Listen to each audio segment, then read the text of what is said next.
Welcome, fight fans, Gladiators of the Cage 19 from the Sirius Shriner Center in beautiful Cheswick, Pennsylvania.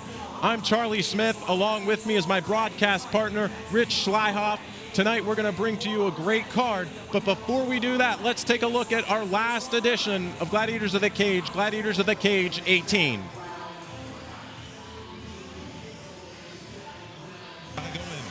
It was an epic night of fights. Elizabeth Lewis and Catherine Brummett in the first bout of the evening. What a battle between these two young ladies, Rich.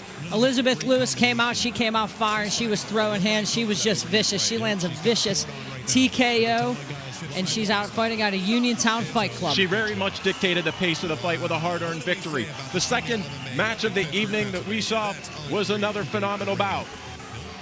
Melissa Gazdick versus Charity Walker. Melissa Gazdick, she has changed women's MMA in the local Pittsburgh scene. Absolutely. Another hard-fought victory. She dictated the whole pace of the fight in usual Melissa Gazdick fashion. She puts on the strap as our new champion. Heath Rapard, my man of the evening, against Nathaniel Medine. What looked to be lights out for Rapard. Coming out of a beating in the first round, he throws an unbelievable left hook to knock his opponent completely unconscious when we confirmed after the fight a completely destroyed clavicle. Yes, that's right, completely destroyed. Showed the heart of a champion and comes out and wins. The submission of the night. Dino Juco against another fan favorite and Josh Fremd, who is a human highlight reel himself. Finally, Dino secures the deep armbar. As much as Fremd tries to fight it off with valor, Dino puts in the submission and climbs the ranks in Gladiators of the Cage. Dalton Brady versus Jason Alexander, a fight I couldn't wait to see. An epic rematch which showed Dalton Brady, the seemingly unbeatable submission man, get choked out by Jason Alexander. A fight that I was thrilled to see with what a phenomenal outcome. Another hard hitter from the Pittsburgh area, Adam Milstead versus Bellator veteran Louis Rumsey.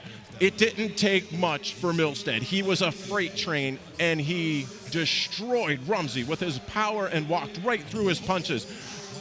And Rumsey's no stranger to fighting. He has 36 professional bouts at 25 years of age. Milstead made it look easy. And then the main event of the evening that got the whole crowd on board, Mike Wilkins versus Rob Hanna. What a battle. Wilkins early on dictating the pace, pushing through. A close first round. It could have went either way. Second round, the tempo was pulled by Wilkins. Going into the third round, it seemed like it was all over for Rob Hanna as local boy Mike Wilkins gets him, takes his back, secures both hooks, and the coup de grace, the rear naked choke. But Hanna seemingly just you could not stop him. He comes out and fights, and Wilkinson trying to fight through and get the choke. One of the best submissions guy in all of the area.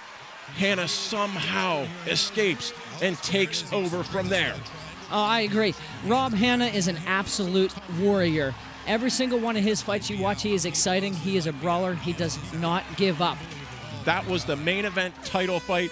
You see Wilkins wearing the crimson mask after a hard-fought battle. Do you think he's upset about it? This kid loves it. These are the Gladiators of the Cage. But in the end, a decision went to the new 155-pound professional champion in Gladiators of the Cage, Robert Hanna IV. What an impressive victory. Folks, we are in for a great card tonight. We have 5 amateur fights and 4 professional fights. I hope that they can all live up or exceed Gladiators of the Cage 18. Right now, to start us off with Gladiators of the Cage 19, we're going to go to our ring announcer, Dan Bogan.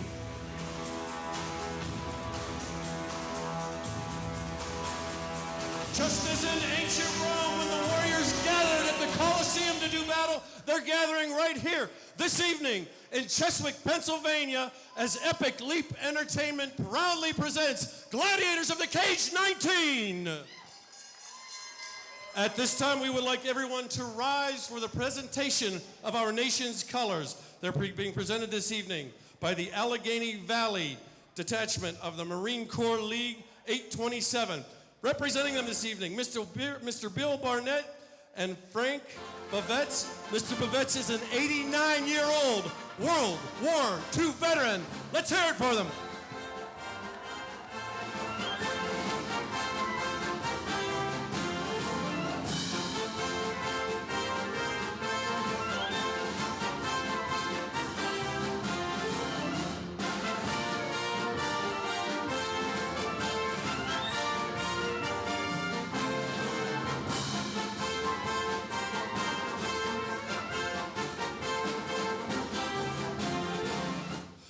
ladies and gentlemen, please remain standing as we welcome Mia Logan to sing our national anthem.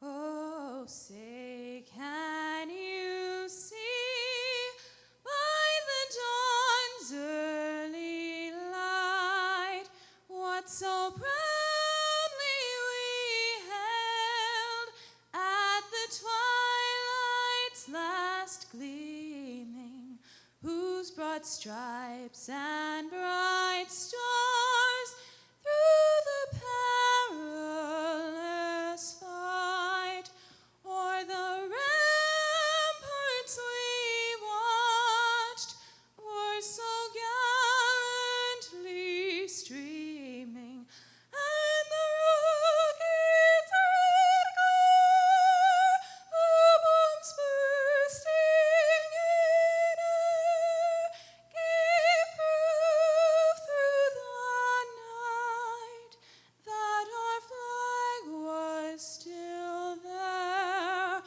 Oh, say does that star-spangled banner yet wave o'er the land of the free and the home of the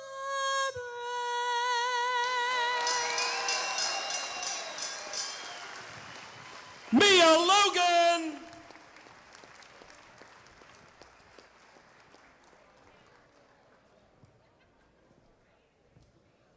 Greetings, good evening, and welcome to the Sirius Shriner Center this evening. We are thrilled to have you, and we want to welcome everyone watching on our live feed worldwide on GOTC MMA.com, those watching on Tough TV, those watching at select but not limited to public appearances at the Black Bull Saloon at Route 85 in Rural Valley, select Permani Brothers, and the pregame bar in the South Side. We're going to start this evening off with two quotes. First off, I quote from this week's Cage Nation TV: "If you fight for gladiators of the cage, you are automatically a tough person." That was by perfect attendance, Rob Shemplin. And our second quote, it's a quote of a quote of a quote. This was in the Godfathers of MMA book, page 350. According to MMAweekly.com, Dana White was so impressed with the Pennsylvania State Athletic Commission after the Pittsburgh UFC show that he called them the best of the best. White said, "I called the Pennsylvania Athletic Commission the best commission in the country, and by far, they are, by leaps and bounds, the best athletic commission in the country." And it's with great pleasure that I inform you this evening's event is sanctioned and supervised by the Pennsylvania State Athletic Commission. Executive Director is Greg Serb. Our Commissioner at ringside this evening, Mr. Rick Steigerwald. Chief Inspector, Ron Rossitano. Your judges for all tonight's fights, Todd Krushka, Paul Reiner, and Drew Long. Your referee for every fight this evening, he's the Edema Assassin, but we know him simply as the best. Referee, Chip Snyder. Your timekeeper at the bell, Stephen the Hammer Cruz. Your physician, Dr. Lawrence Biskin. I'm your ring announcer, Dan Bogan. Good evening. Now let's welcome in the Gladiator girls, our ring card girls, also known as Scotty's Hotties. First, Ashton.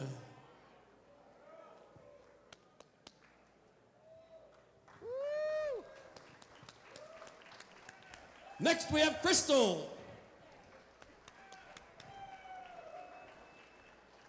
And the one we judge it all by that sets the standards, lovely Emma.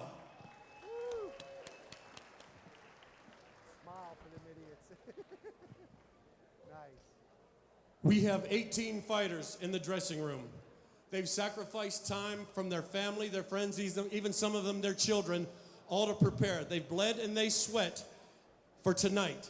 And they did that to come in here, be locked in a cage, to fight another human being for us. They're ready. I've met each and every one of them. The question we have, Chesapeake, Pennsylvania. Are you ready? Let's get this party started. It's fight time! Did you hear this? For our first event, calling from the blue corner, he represents Renzo Gracie, Philadelphia, Kahim Murray.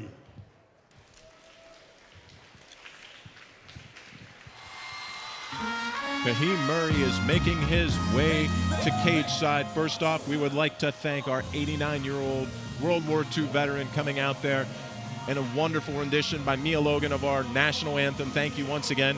First fight of the night, Rich. It's going to be a good one. Kahim Murray looking for his first victory inside the cage, going up a very, very tough customer in John Leon Q. Correct. Think of French. French. I know you had a chance a little earlier, Rich, to speak with these guys. What are your thoughts? We got Kareem the Dream Murray. He specializes in Muay Thai. He's a Muay Thai fighter. He's 26 years of age. He trains at Renzo Gracie, Philly.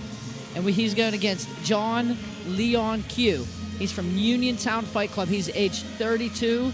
And today is his birthday. It's a very special day to him. He has 2 years of experience. Well, we want to wish you a very, very happy birthday. What a way to celebrate your birthday. With a strong victory, it's going to go. He's going to dedicate this fight to his dad, who just recently passed away last week. I can only imagine what he's going through. His dad loved the sport of MMA and wants him to continue doing it and try to make a career out of it, and he intends on doing that. John has such a tremendous story. I did hear a little bit of this, and I was amazed, like the emotions that must be going through his mind. And what he's been through, Rich, in a short amount of time, it's phenomenal. But this shows not just a fight. This is bigger than a fight. This is the gladiator spirit. This is a story of perseverance and not letting things of tragedy bring you down. I agree.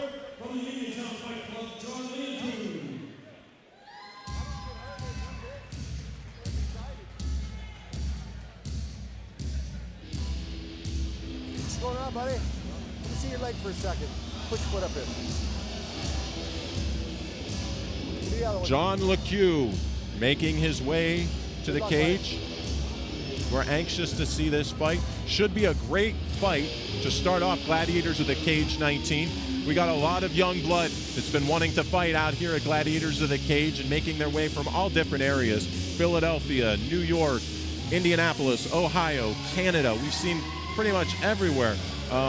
California, we have fighters on the card tonight. So really nationally known as Gladiators of the Cage now. It's just really an honor to be part of such an upcoming organization who really handles everything with such dignity. I agree. And here we have John Leon Q making his way down with Uniontown Fight Club.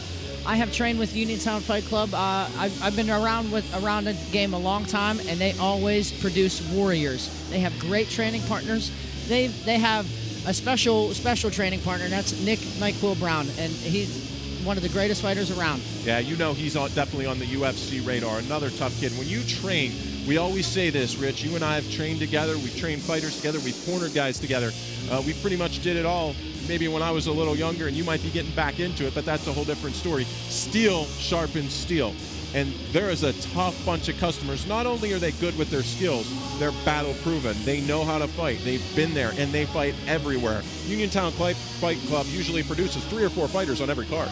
Every card. And Bill Bosley, he is very well known to everybody, to every producer, to everybody. He's just an incredible coach. He's a wonderful, wonderful human being. Yeah, and you definitely can see Bill's the one standing to the right with the tattoos down his left arm. And Bill has done a phenomenal job. He's really somebody who loves this sport. You know why Bill does it? Very simply, he put it best earlier when we ran into Bill. One simple phrase: because I love it. Because he loves it, and I can't wait to see what he produces today. He has 3 upcoming bouts tonight. This is our opening contest of the evening, and it is in the Gladiators of the Cage amateur welterweight division, calling for 3 2-minute rounds. First, introducing out of the blue corner, he weighed in at 170 pounds. His specialty is a Muay Thai fighter. He stands 5 feet 10 inches tall, 26 years of age. His record: 1 win, 2 losses. He fights for Renzo Gracie, Philadelphia. From Philadelphia, Pennsylvania, Kahim the Dream Murray. And his opponent fighting out of the red corner, he weighed in at 169 pounds. His specialty is Kung Sudo. He stands 6 feet 2 inches tall, 32 years of age, with an undefeated amateur record of 2 wins, no losses, from the Uniontown Fight Club, hailing from Greensburg, Pennsylvania, John Leoncune! Your referee, Chip Snyder.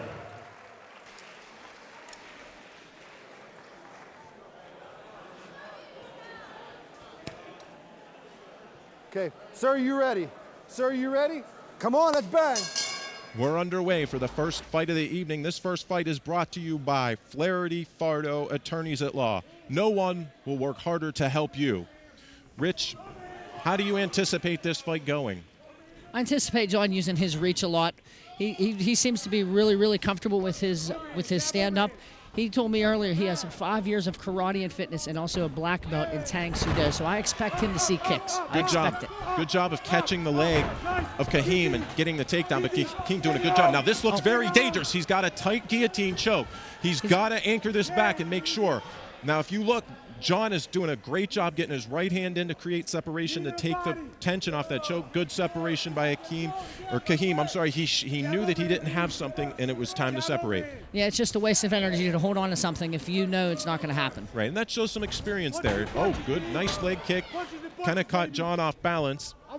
Trying to feel each other out, still get a little reach. Once again, he snags that leg. Now, he's in danger there of a straight leg lock. You can do straight leg locks in the amateur rules, but you can't do a twisting leg lock, and it doesn't seem like John wants to go for it, but it's right there for him. Not only can you Kahim is looking, but he cannot twist this leg here. He cannot do this twisting leg. It is illegal, and you hear Chip Snyder all over it. Great job by Chip, but once again, no danger for John. Those of you new to the game, you're wondering why he's not striking to the head. It is also amateur rules. Not only can you have cannot have twisting leg locks, you cannot strike to the face while on the ground. Yeah, exactly. And Dan Bogan, our ring announcer, did a really great job of letting people know that this athletic commission in Pennsylvania is one of the best. Oh, they're letting their hands go a little bit now. John seems very relaxed. Kahim's kind of starting to push the pace. This is the third kick in a row that John Leoncune has caught. Kahim's still going to the well, maybe one too many times. Well, right now I have this fight going towards John Leoncune strictly just for the catching the legs and taking them down. There's no way else you can score it. You know what? Kahim was probably getting the better on the stand-up and going for more, but when you look at what's happening here, 3 times his leg kicks got caught and got taken down. So really, that score's big in the judge's eyes. A takedown means a lot. And, you know, Kahim was looking for a heel hook, which you're not able to do in the amateur ranks. It shows that he does train at a high level. A lot of guys won't train in Brazilian Jiu-Jitsu at a low level and work leg locks. So it shows that he is training beyond maybe having one fight in his career so far. I agree. In Kareem's corner, I would suggest him not throwing those leg kicks anymore. And if he's going to throw those leg kicks, he's got to throw them with intent. Yeah, exactly. Bill Bosley always has a good game plan. I wish I could hear a little better what he was saying to John Leoncune, but once again, in between, and I know we're getting back to the action here. You talked earlier, and tell us again about the story of what he has lost. John Leoncune, in the last 6 months, has lost his job, he has lost his baby, and he has lost his father all within 6 months. And just the heart and the determination for this fight is unbelievable. And I'm honestly getting goosebumps just talking about it, Chuck. It's amazing to mentally prepare yourself for something like this. Kudos to him. Nice strong overhand right. That was a good shot. It seems like he's loosening up. It looks like John's loosening up a little bit more. Can he look good head movement? He lands that overhand right. John is letting his left hand very dangerously low. 1-2-1 overhand. There's still nice push. Still feeling it out. I've just seen a lot of straight, long overhand rights. It might catch it might catch somebody. Yeah, it's kind of being wildly thrown. But remember, in these amateur rules, with the shin guards, you only have 3 2-minute rounds. So there's not much of a feeling out process in this fight. So a lot of times you got to go after it right at the beginning. Kahim's having good head movement, another good shot. He's landing the crisper strikes than John Leoncune is, Rich. I'm going back to the shin guards and the amateur rules in Pennsylvania. Pennsylvania MMA is still young. There's still some changes, and I actually agree because they want these gentlemen to have careers. If if there's ground and pound and people are getting hurt their first fight, they're not going to want to do it anymore. And you could seriously Big get injured. shot, big shot there, Ridge. Sorry to interrupt. Big shot. It caught John Leon-Q flush. It was that left hand that he left down, and that overhand right is begging. He just keeps dropping his hands and moving forward. He's going to keep that stiff jab out there. He's got to keep his distance. He's lunging forward, like you said, with his hands down, and he's getting caught every time. We got some blood out of John Leon-Q. Now it looks like for the first time, one of the other guys are actually pressing the action to go for a wrestling takedown, not just catching the leg, but actually pushing in. We'll see what happens, how John's cage control is, but Kahim's doing a very good job, turning his hips, separating. But John's also doing a good job of holding wrist control, so he's not eating any punches from the right hand of Kahim. He's not only having wrist control, he is shoving his head so far in his chin to where he can't turn. Exactly it's taking his hips away. Very good point, Rich. Very good point. 10 seconds left. Looks like it's going to end here in the second round, tied up. Throwing some knees. Good second round. Seems like they both started getting more adjusted, letting their hands fly a little bit better. It's tough to call. I don't know. Once again, and I always say it every time, I'm glad I'm not a judge, but it seemed Kahim was doing more damage in that round. But on the other side, his aggressiveness got him taken down 3 times by leg kicks that were caught 3 different times. So I would say, if I'm looking at this, if I'm the corner guy, and I'm Bill Bosley right now, I'm saying this round is a must-win, and I'm telling the same thing if I'm Kahim's corner, this round's a must-win. What's your thoughts, Rich? I completely agree. Right now I have it 1-1, and as you can see, John Leon-Q has a nasty cut under his left eye. And a little one above it, too. Oh, I can't even see that one, right Chuck. around the edge of the eyebrow, yeah. Yeah, the one below, they hurt, they're bad, but it won't stop a fight. But that cut above, he has to go through 2 more minutes if the fight goes to distance. Kahim seems a little bit winded. He's really seeming gassed, but we'll see what happens here in the third. I'm just hoping in Bill Bosley's corner, he's going to tell him to press the action. And since Kareem's let's go, get out of here. He's going to take advantage of this. He's got to take this round. It's a must. Yeah, this is going to be the round, I think, that's going to make or break the fight for either fighter. Ready? Come on, let's finish it. Come out slow, feeling each other out. Yeah. Like I said, John has to use his reach. He has a good 4 inches on his opponent today. Yeah. Both fighters throwing kind of wildly at range. They're not really getting in to step into their punch. As you've seen, John landed a nice overhand right. Here they go. They're pressing the action. They are brawling. Oh, now wait, look. John's got a choke here. Once again, though, I think Kahim is getting his arm in to stabilize it. But boy, John. Oh, he's going to use his height advantage. He might lift up on him. Leon-Q's really going for this here. If he can get this to the takedown, he may have something here. And with Kareem so tired, he's just more susceptible of a guillotine choke right now. Yeah. Kahim's doing a good job at defending it. He's doing a very good job at defending it. The fight's kind of slowing down. That may have been a low shot there. Go over that side. Stand right here. Stay right here. It looked very inadvertent, but it looked like that shot may have hit below the belt. Okay. This is going to be interesting. Incidental knee. Incidental knee. I hope Incidental knee, Drew. Well, I don't even have to say this because Chip's a professional. He knows exactly what he's doing, but I don't think he's going to take a point on the first inadvertent knee because 1 point right now could change this whole fight. Absolutely, and I can't see him taking it away. He loves this sport too much just to be doing that. I completely agree with you. And now this gives Kareem a time to rest a little bit now. Yeah, exactly. And when you're so tall, like John is, when you throw that knee, it kind of lands sometimes where you don't want it. Not that you're trying your opponent, but remember, you're hitting a moving target. You're throwing a knee. By the time that knee lands, the target could have moved. So it's something that inadvertently happens. But it seems like Kahim is doing fine, and they're ready to fight again. We just have over a minute left in this third round to decide who's going to be the winner. And here they go. They are going out swinging. Kareem got his rest. He is coming out brawling. John better be on his toes. Yeah, it's a good matchup now. I think they both realize there's a desperation that has to come into this third round, that it could go either way. Both guys come out swinging, though. You got to give them credit. Agreed. Watch the back of the head, Blue. You could tell this fight's starting to take a little toll on him. Yeah, it really is.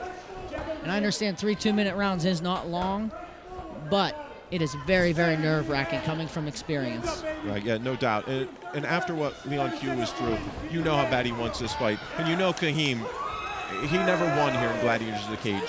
He's 0-1 in his career. This is so important to both of these guys. And I will say this to the fight fans.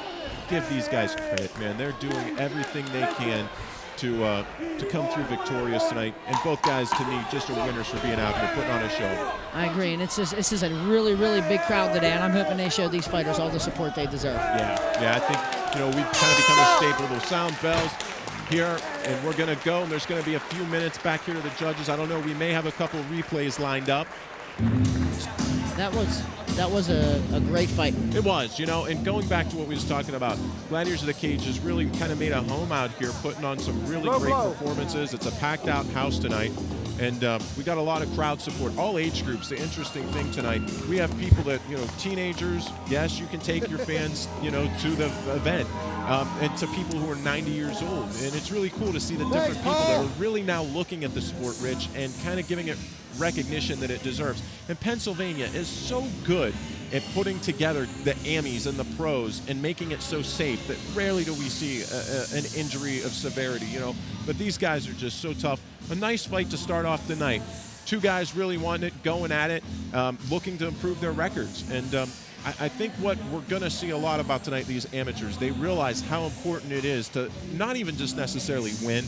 Gladiators of the Cage rewards you for putting the effort, and that's what's something that's very important. I completely agree. If I were to ask you, what would you say about this fight? You know what? It could go either way. It was a show of heart on both sides. Both guys went for it. You know, they didn't take a long time trying to feel each other out. They just kind of felt it out in the process. There was some mistakes made for trying to press the action, but you got to give them credit because they pressed the action. It wasn't a boring fight, kept my entertainment. And I don't know which way it's going to go. As a fight fan, I'm curious, Rich. I want to see how it goes. So I'm going to sit back and listen to the judges here and see what they come up with, because I'm glad I don't have to score. Let's just hope that John has a nice happy birthday present and he gets a victory today. That's exactly right. It would be good for either of these guys, but you somehow just have to pull for John. With everything he's been through, any little bit of inspiration would be a great thing.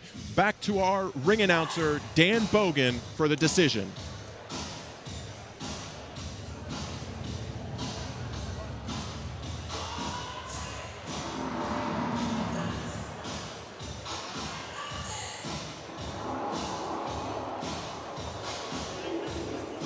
Well, you know what, Rich? They're taking a little extra time. This may be a little closer than thought. We might as well comment on John's face right now, because he has a couple cuts on it. Here's Dan.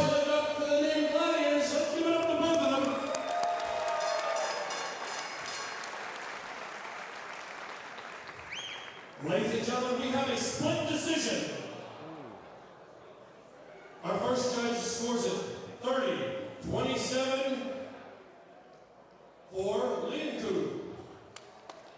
Our second judge scores it 29-28 for Murray. And the third judge scores it 29-28 for your winner by split decision, fighting out of the blue corner, Kahim Murray. Good job. Mr. Murray, all the way from Philadelphia, how do you feel? I feel great, man. I like to thank Matt and Zach for coming out cornering me. I like to thank everybody at Rizzo Racing Philly, Sedeco, all my training partners. I like to thank my got a new job. I like to thank everybody my new job. They do. These guys come this way. I have a question for you. Is he not as good as every bit as tough or tougher? I'm not gonna lie, like I was scared. Before coming into this fight, he's a policeman. But congratulations, Caesar. Ladies and gentlemen, Kahim the Green Murray. Back to you, Charlie Rich. We're back. You may be noticing right now that I am by myself. That's because my broadcast partner is actually good friends and training partner and mentor to the next fellow fighting, Jonathan Kaufman, who's going to be making his way down here shortly. The next fight's between Justin Patton and Jonathan Kaufman. We're going to get to that ring very soon, but first, we'd like to thank Red Ribbon Soda. We appreciate all their support. Red Ribbon Soda works by Neutrono Bottling Company, a flavor for every taste. We thank them for their support here and the second fight of the night.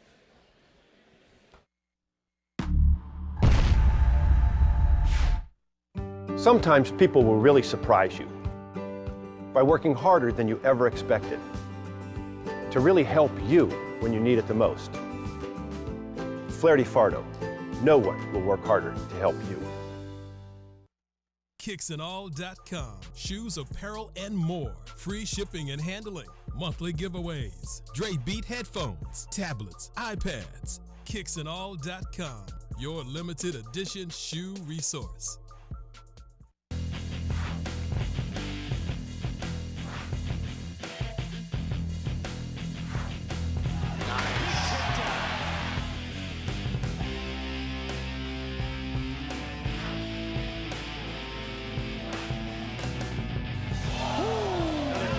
Wow.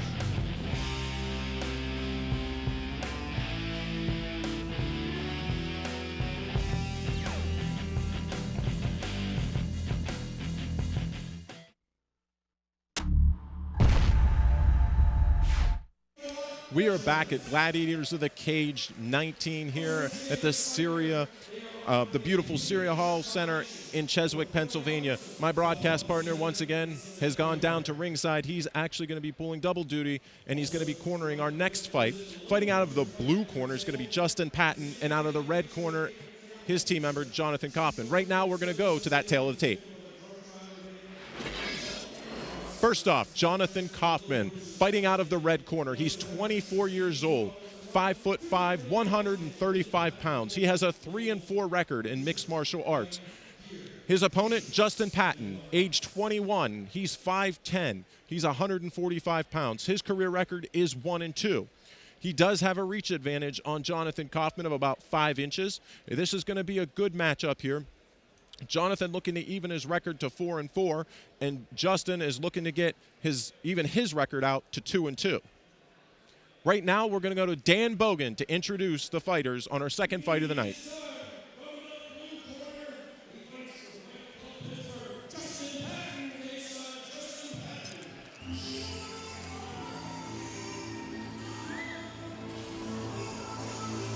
You can hear the music starting up for Justin Patton fighting out of the blue corner tonight.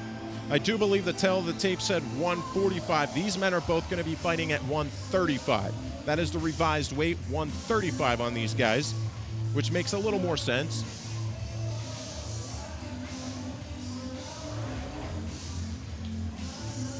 Once again, Justin's 21 years old with a 1-2 record, training with a lot of really tough fighters in the Pittsburgh area. I know he's been looking forward to this fight, and he's actually, there's been some social media I hear going back and forth. I'm not exactly sure on all of it, but I know he definitely wanted this fight, and he likes to throw hands. That's the interesting thing you're going to see tonight. He's ready to go. He likes to throw a lot of punches, and I think that's his game plan tonight from what I'm hearing. He's looking for a big win tonight, and he thinks that Jonathan Kaufman is going to be the one that he's going to have it on. So interesting fight here tonight. Jonathan Kaufman, who's going to be making his way down soon, is known mainly for his ground game. An excellent Brazilian Jiu-Jitsu guy. Won many, many tournaments in catch wrestling and Brazilian Jiu-Jitsu. High-level grappler. So it's kind of going to be an interesting matchup. It's going to be the striker versus grappler. Of course, both of these guys have trained all over mixed martial arts, but their specialties, I think, are going to be showcased tonight. At least that's what they both want to showcase. Right now, they're just kind of checking down the fighter, making sure there's no extra Vaseline or anything on the fighter that could make him slippy. Once again, another great job by the Athletic Commission. They make sure they check all the gloves, the taping of the gloves to make sure everything's perfect, that the fighter's wearing all of his appropriate gear, mouthpiece, cup, shin guards in this case. The amateur MMA gloves are actually a little larger also. What's going on, buddy? Lean back and give me that foot. Put your foot up here. Cage side, red corner, Jonathan Kaufman. Right now you hear the music for Jonathan Kaufman as he's making his way out to the cage. What a great feeling it is. There's really nothing like it to make your way out to that cage. It's kind of a surreal feeling. All the jitters and everything seem to just go away, though, once you make it in there. Jonathan's training with a very good fight team, as we already mentioned. You can see Mr. John Leon Q, who just had a hard-fought battle, one of Jonathan's training partners. Jonathan really seems to be coming into his own now. He's had all of his fights have been tough fights. That's something that I think we should point out. his record may not give him much justice. 3-4 record, but all 4 of his losses to were high-level opponents that a lot of other people didn't want to face. You can see Rich there, our broadcast partner, getting ready for the fight, getting some Vaseline for the fighter's face. If you're wondering why in the world do they put Vaseline on the fighter's face, they do it above the eyebrows. Those leather gloves are very, very sticky. Imagine taking a piece of leather, rawhide, and rubbing it up against your head. That's kind of what happens when someone throws a punch. So it's really going to take away the abrasions as much and kind of that little bit of burn that you get if you would rub them across your face. Checking everything, making Jonathan has all of his protective gear on. Jonathan looks ready to go. He made weight very easily from my understanding. Former training partner of mine, spent many, many hours with Jonathan Kaufman. Truly likable young man, very polite, very humble, true martial artist, starting at Taekwondo, and now he's really becoming a full-fledged MMA fighter. I can't wait to see his performances as he's been working with Uniontown Fight Club. Good luck, brother. Ladies and gentlemen, before our second event, some of the spots, some of the media people we want to thank national level. Sherdog, Mr. Cohen at an MMA Madhouse, Bluegrass MMA, Jeff McConnell and the Damage Report, Handsome Jim Ajay, Steel Nation MMA, the entire Cage Nation crew, Pittsburgh Sportsline and Trip Live Radio. Thank you for helping us out, everybody. Our next event is in the Gladiators of the Cage Bantamweight Amateur Division, calling for 3 2-minute rounds. First, he's fighting out of the blue corner, weighing in at 136 pounds. He's a boxer and specializes in Brazilian Jiu-Jitsu. He stands 5 feet, 11 inches tall, 21 years of age. His record is 1 win, 2 losses. He's from Fight Club Pittsburgh, Pennsylvania, Justin Patton. And his opponent fighting out of the red corner, weighing in at 135 pounds. Taekwondo is his specialty. He stands 5 feet, 5 inches tall, 24 years of age with a 3-4 record. He fights out of Uniontown Fight Club from Pittsburgh, Pennsylvania, Jonathan Kaufman. Your referee, Chip Snyder.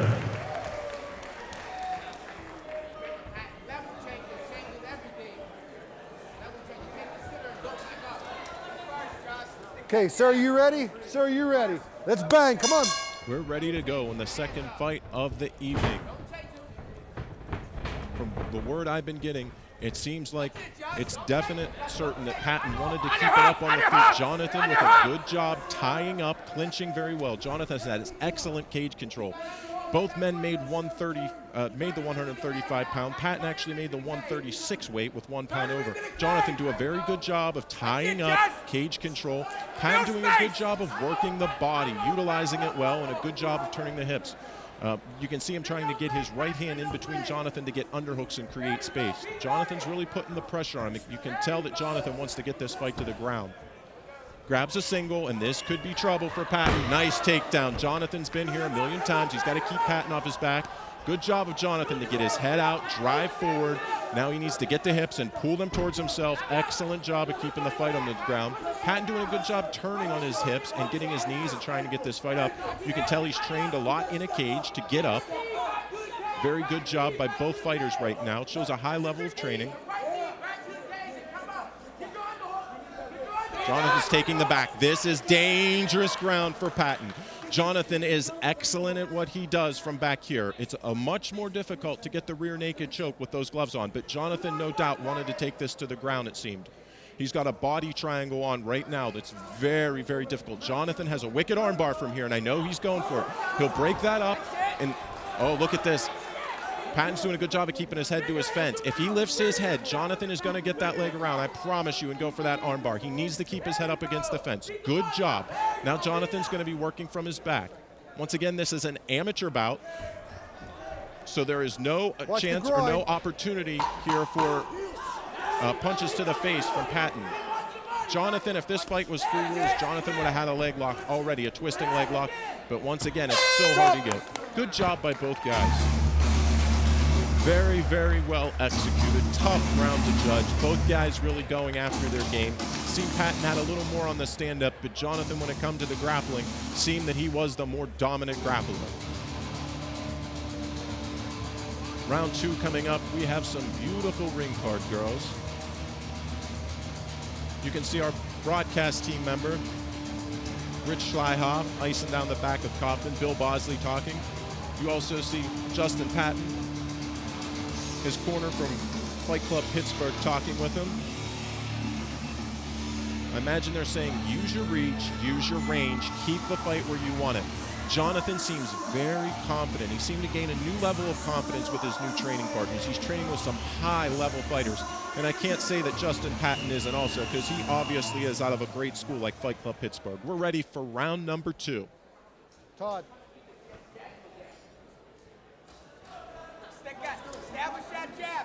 Okay, here we go. You ready? You ready? Come on, let's bang. It's going to be interesting to see how this goes. Front kick, yeah, it looks like he's going to try to keep him at the end of his punches. Kaufman, a good job changing levels, working the shots in a combo. Good job of blocking that punch. He's just moving. Good head control. Another good right hand. Patton's trying to get aggressive, and he's doing a great job. Nice leg kick by Kaufman. Good exchange. There's the big double. He's got it. Good job of a body lock. Kaufman's going to try turning his hips, gets him up against the cage well. Once again, Patton doing a very good job of keeping it. He's trying to go behind the back and take the back of Kaufman. I think Kaufman's seen this many times before. If he gets this leg sweep, good job of turning. I think he can torque him to the ground now if he gets his leg behind his leg. There we go. Now, if Jonathan can push everything to his left, he may be able to get this takedown. Patton showing a great job and a good judo throw by Patton. Once again, Johnny looking for that leg lock, but he cannot do a twisting leg lock. Jonathan's going to scramble here, it looks like. Patton do a good job of keeping the pressure on Kaufman. Position, Justin. Watch that leg. Watch your leg. Nice sweep. Beautiful job by Kaufman. Needs the posture and keep high. Great job by Patton, staying comfortable. He has those long legs. You got to watch for that triangle choke. Johnny's very, very versed in the ground. He's a hard gentleman to submit. Been there many times with him. He has great, great defensive submissions. Justin, head control. Here you go. And he's extremely strong for his size. Made 135 easily, but he gives up 5 inches. This rangy lankiness is very, very difficult to deal with. Good job of Kaufman working the body a little bit. Head control. It's just so difficult with these 2-minute rounds to actually get the fight to where you want it. Seems like when you finally start getting it where you need, the round comes to an end. That's exactly what happened here in the second round for Kaufman. Seemed to run out of time when he was working. Great job by Patton, trying to control the pace, seemingly doing a better job in the second. Both men scrambling a good bit, kind of getting out of their comfort zones for each of them, it seemed, but, you know, a good matchup. It's interesting to see the approach of both fighters. You can see Bosley from Uniontown Fight Club, head trainer there, talking to Jonathan. Rich is a very, very close friend to Jonathan Kaufman. Those two have a great relationship, and that's another thing about the MMA community, man. It is a wonderful, wonderful community when you get in close with some of these people, and you realize these just aren't vicious guys. They're some of the most humble, most intelligent guys in some scenarios. You wouldn't really believe it. Both fighters look in tip-top shape. Drew. One more, Justin. One more. Be smart with your position. Okay, last round, you ready? Last round, you ready? Let's finish it, come on. Round 3 starting right now. Jab, just jab. Jab. Here we go. Here we go. Uppercut. Patton using a good job of his reach, keeping Jonathan at bay. Uppercut. Keep that space, just keep that distance. Working inside, Keep keeping that his hands in distance. close and up high. That's it. Working front kicks, trying to dictate the pace, confused. doing a Keep good it. job. Jab, jab, cross, Pat, let's go. Nice low single. Jonathan just has to finish. He has to explode on this and finish. He really has it. He just needs to torque it between his legs and really pull. Patton doing a very good job using that height. And now working around the neck. Good job by Jonathan. Holding on to that leg. Good scramble here by both guys. Doesn't look like a lot's going on, but you can see right now a lot is going on. Oh, Patton's got a deep choke. He got it. Patton ended it with the rear naked choke. That is an accomplishment, folks. You may not realize, but that is a huge accomplishment with that choke. He saw the opportunity and he went at it quick, and he was able to sink that choke. Wow, really good matchup. Patton going over to congratulate Kaufman. What a show. Both guys really put it out, and a huge accomplishment by Patton, beating a very, very experienced Brazilian Jiu-Jitsu guy. I don't think Kaufman even saw it coming. I think it was so quick that he tried to escape, and that's the beauty of mixed martial arts. You're waiting for defending a punch or a knee or a kick, and then all of a sudden, what happens? You're caught in a submission that you routinely defend in the gym. Constantly do you work on that submission. And over and over and over again, you defend against it. And it's almost impossible, it seems, to catch some of these guys when you're grappling. But then when you add the punches and the knees, the kicks, the elbows, whatever the scenario being, depending on what level, it's difficult. Right now, let's see if we have a replay of this match. I'd like to take a look at some of the events that unfolded here in the second round, in the second matchup here tonight. All right, here we go. This is actually round 3. This is towards the finish. Look how quick Patton jumps on his back, and look how deep that choke is under Jonathan's chin. His arm is trapped. Jonathan's left arm is trapped. He can't fight it off. On a tremendous job. You can see Patton had his leg around Jonathan's left hand. He couldn't come up to defend, and that choke was sunk before Jonathan even hit the ground. No choice but to tap or go unconscious, and he knew he was stuck. Good job by both guys. A nice show by both.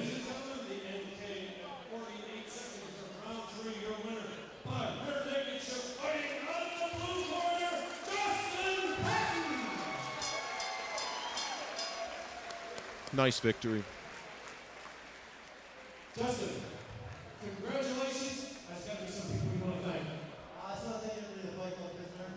All my friends that came out, my family, everyone who supports me. It takes a lot to do this. Was your plan all along to win by a tap out or any means necessary? I'm just trying to get here and finish it, but I already pretty good with Brazilian Jiu-Jitsu, so I'm trying to keep standing, but we have good takedowns and stuff. You were able to handle. Let's hear for our winner, Justin Patton. Thank you, Charlie Rich. Great second match of the evening. Very entertaining fight. That one didn't go to the judges, of course. That one was finished. Great job by Mr. Patton finishing Kaufman with the rear naked choke in the third round. It could have went either way if it went to the judges. Seemed Patton may have been winning it, and I knew Kaufman would come out strong, but a great job of sinking in that rear naked choke and getting the victory for another great victory for Pittsburgh Fight Club, or actually should I say Fight Club Pittsburgh, excuse me, and a wonderful job. We got a lot more action tonight. We have 3 more amateur fights on the card before we get to the pros, and then we have 4 professional fights later this evening. So we got a full night of fights ahead of us here. My broadcasting partner, Rich, is finishing up, I'm sure, with Mr. Kaufman. He should be back momentarily, so you just won't be talking to me. You'll be talking with Rich and I. So we'll have both of us back here in the booth. Great turnout tonight. A lot of action so far. The crowd is all into it. We've been looking forward to this. I know Gladiators of the Cage 20 is also right around the corner. Seems like it's going to be an event that's going to be scheduled up in January.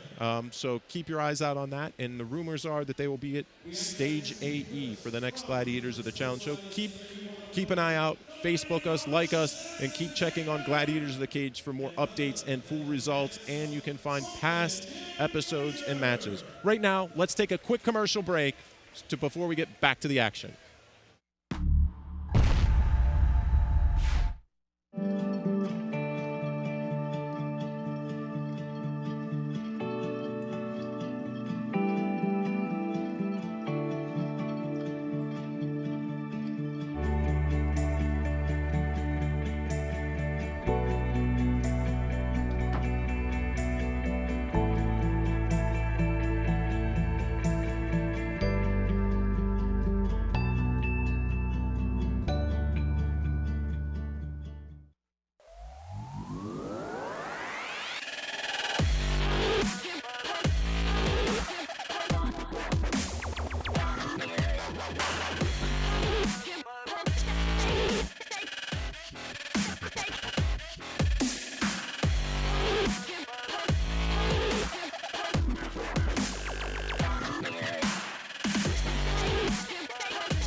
Fight fans, we're back. Scheduled next is our first and only ladies match of the evening. It's in the 155-pound division. We have two up-and-comers ready to go tonight. Mercedes Timmerman, who has a 1-3 record, will be taking on Gina Tallarico, who is 0-1, looking to win her first fight ever. Right now, let's go to the tail of the tape. Tail of the tape. And this third match of the evening, and our first and only women's match, Gina Tallarico, 38 years old, 155 pounds. She's 0-1, looking for her first victory inside the cage, versus Mercedes Timmerman, who's 24 years old. She's 5'2" at 157 pounds. She's sporting a 1-3 record.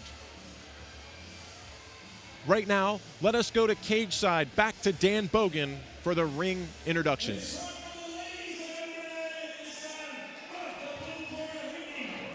For Team Mercedes, Mercedes Timmerman.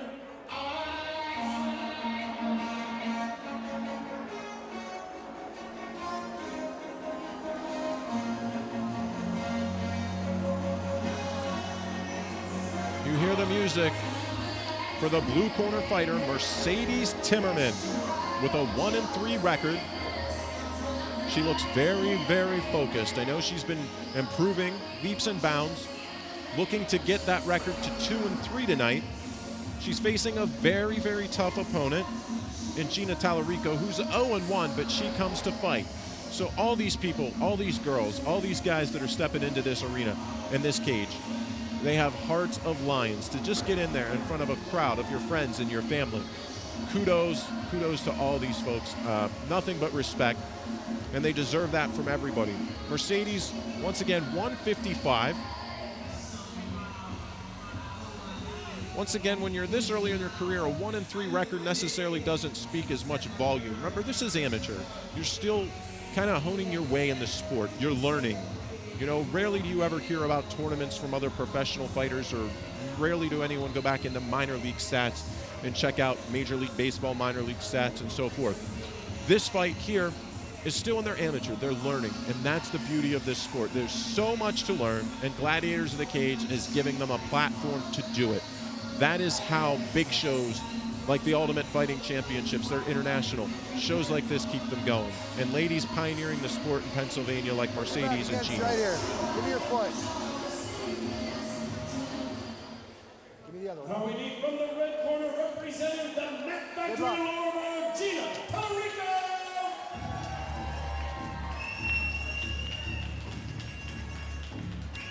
Right now you hear the music for Gina Tallarico, representing the Mat Factory. That's a tough bunch of customers there.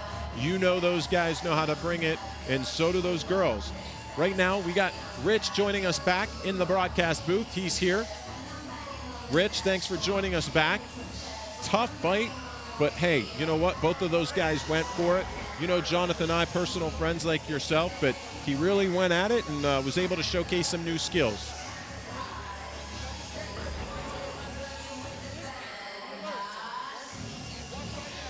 You know what? He's a fighter. He knows how to fight. You just got to tell him, you know what? You got to go take this. This has got to be yours. Right, exactly. And fighters win and fighters lose. That's part of the sport. You know, you look into any other sport.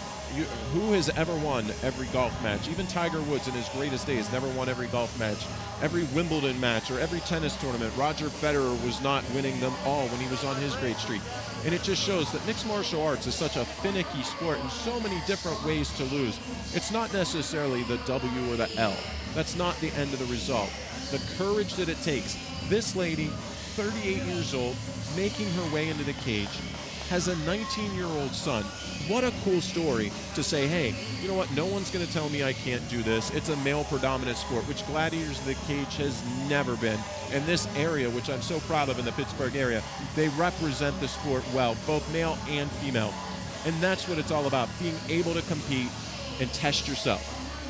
I agree. I believe Gladiators of the Cage had a female on, correct me if I'm wrong, it could be 95% of their shows. Almost every card had a female on their card. And you know, Rich, this is no disrespect to the men, but a lot of times they steal the show. I agree. And I'm gonna take it back from what I just learned from Jonathan there. Put it on. It's amateur. I told him you have to learn this. It's experience. It's all experience. Nobody really cares what your amateur record is. It's getting you ready to turn pro, to be to that next level, and he's going to use every single bit of that to take advantage of it. Well put, Rich. I think we're ready right now for the introduction of the fighters. On this next event, welcome everyone watching at the Cadillac Ranches across the area. Cadillac Ranch, everyone there, we appreciate you watching. It's time for the Gladiators Ladies Amateur Lightweight Division. This calls for 3 two-minute rounds. First, we have fighting out of the blue corner.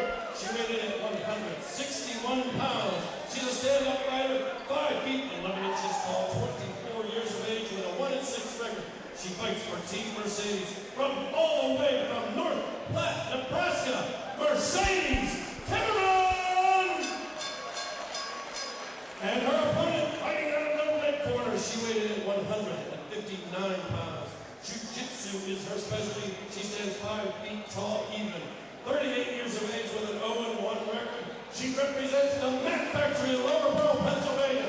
She's from Lower Borough, Pennsylvania. Welcome, Gina Colarico!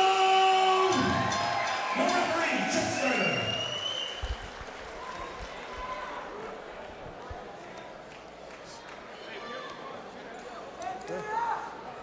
Okay, you ready? You ready? Come on, let's fight. Rich, this is our third match of the evening. This bout is brought to you by Slice on Broadway, located in Beachview and Carnegie. Slice on Broadway, it's real pizza. I love pizza. Who doesn't? Especially fighters. These two girls are going at it right away. Great match. Once again, not much of a feeling out process. Watch your heads, These girls ladies. just Watch want your to heads. throw down. That's the way all female fights are. If you've noticed, they just go at it.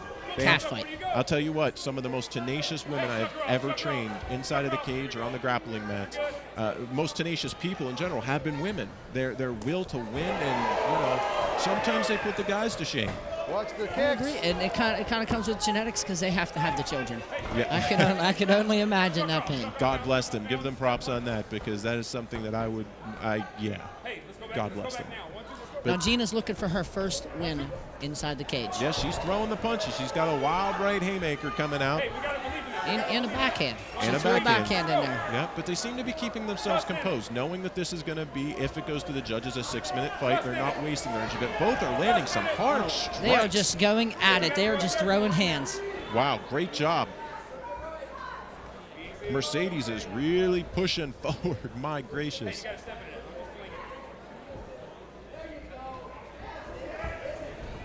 We have 35 seconds left in round 1, and they're still going at it. Not one attempt for takedown. Look at these girls. I don't want to take you down. I want to Nothing. knock you out. Big, big punches now landed. Mercedes is landing some big shots on Gina here. She's starting to take over. And you would think, I don't know, it starts to make me wonder, Gina fighting out of the Mat Factory, why maybe she hasn't went for a takedown, but you know what, I think she wants to fight. She wants to stand up and do this, and what heart, she keeps moving forward. She's not quitting. 10 seconds left, Rich. Well, according to her, she said she'd been training with Melissa Gazdick. We were talking about her earlier for the past 5 years because she probably has some good experience and been through some wars. Yeah, what a show of respect. Great job there. Both ladies going at it. And that's, hey, let's go after it. That's the nice thing about the amateurs. You know you only have 6 minutes to work. You can't take the whole first round and say, let it go. I'm going to figure out in 5 minutes what's going to happen. They have a 6-minute total worth of minutes to a fight. You don't have that luxury as if you get into higher rankings to say, hey, I'm going to take the first round and fill my opponent out. You've got to go at it because each round is that much more significant.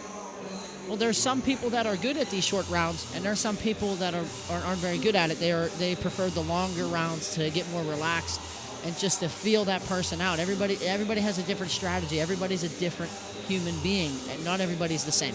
Right, exactly. In 2 minutes to 5 minutes, there's a big difference. Your way of training is different. Your way of prepping for the fight is different. There's a lot of things go into that to make that. And I'm going to say a big thing that goes into it's nutrition. And that's in anything. Yeah. If you want. 2 minutes, 5 minutes, it's a big deal. Seems like Chip's talking to Mercedes in the corner here. Let's see what's happening. I'm not sure. Checking both fighters, see if they're ready. Okay, here we go. Round 2, you ready? You ready? So Come on, let's fight. Start of the second round. Nice touch of hand, show of respect, and then they go right at it. Mercedes just comes out swinging right away. She wants this fight. She wants to end it this round. Yep. They are just brawling right now. I mean, they're not worrying about incorporating too many kicks, takedowns. These two girls are going at it. This looks like a good old school tough man fight with less leather on their hands, Rich.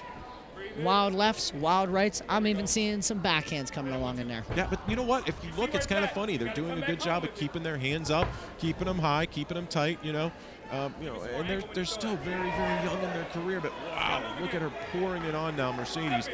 These girls do not quit. Gina just keeps coming at her. That's the toughness showed by this mother. She's showing great endurance as well as Mercedes. This is great endurance. Like we said, she has not stopped the whole time so far. Nope, not one bit. Now, Rich, I know as this fight's going here, you know, once again going into not talking about all the past or so forth, what you learned from Jonathan Kaufman and how much time we've worked directly with so many fighters and trained, a good exchange there. What, you know, especially being a woman in this sport, which once again is male oriented, and sometimes it's not the guys that even giving you the looks. When you tell your coworkers or your friends, oh, I'm going to cage fight, and they may be saying, well, you know, hey, we're going here or we're going shopping, and you look at your friend and say, I got to go train, I have a cage fight coming up. I think sometimes there's more of a stigma with other women than there actually is in the men's world because they understand it. Yeah, I agree. And it's interesting, you know, that's something that I found very interesting. But you see more people starting to understand it. Like I said, the variation of this crowd showing that. Wow, there's a leg kick now. Gina throwing the left low kick, trying to keep some balance and order. Mercedes has really been pouring it on, though. She's definitely been the aggressor in this fight. She's throwing heavy, straight down the pike punches. Under 10 seconds left. And she's landing. She is landing her punches, but this Gina keeps coming forward. Gina's face is red and has taken a lot of punches, but she successfully made it through the second round. You can start seeing the battle scars and the light swelling up on her face. Folks, the amateurs have a little heavier glove. They're about 8 ounces compared to your 4-ounce gloves, but I'm going to tell you right now, that is not a heavy glove. It is not a heavy glove, considering professional boxers wear 10-ounce gloves. As for Floyd Mayweather, he wears a 10-ounce glove, and then there's 12, and then a 16. Yeah. And 7 ounces isn't a lot. I've been hit with them. It's not fun. Right. It rattles you very fast. Right. Yeah. These 7 and 8 ounce gloves. I think now they're using 7 with a little extra protecting padding around the thumb and so forth. It really is. It's a different feel, but I've been hit with all of them, I think. I know you have, and none of them are fun, to say that at the least. No fun at all. I'm not sure if it's just Pennsylvania that has the 7-ounce gloves. I believe Ohio may have a lighter glove for Ohio. I think they are starting to, and West Virginia has now implicated some new rules as we get set for round number 3. I'm scared now. I'm scared.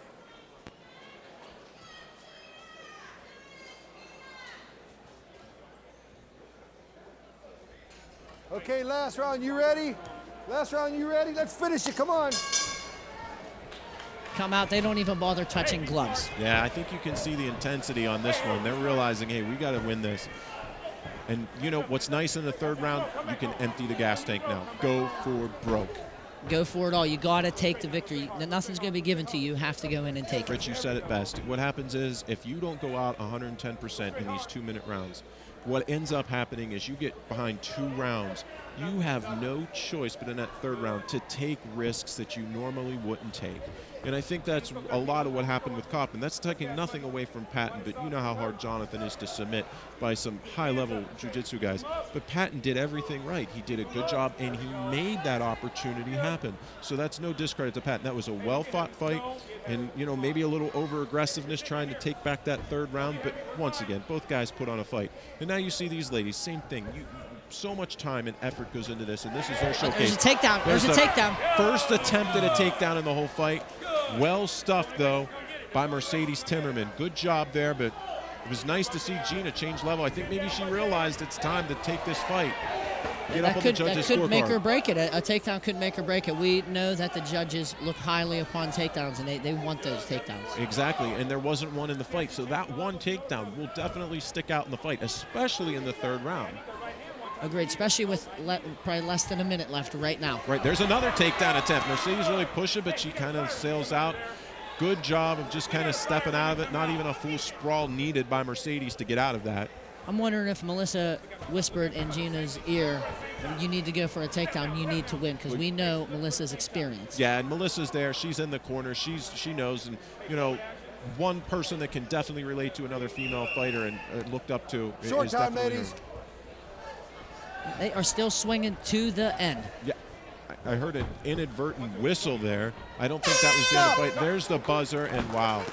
What nice a great show fight. of sportsmanship. What a great fight. These girls realize how important it is and what they're both doing and the trials and everything that they have to go through to get there, to do what they're doing. And there's such a show of respect. But don't take that misgranted.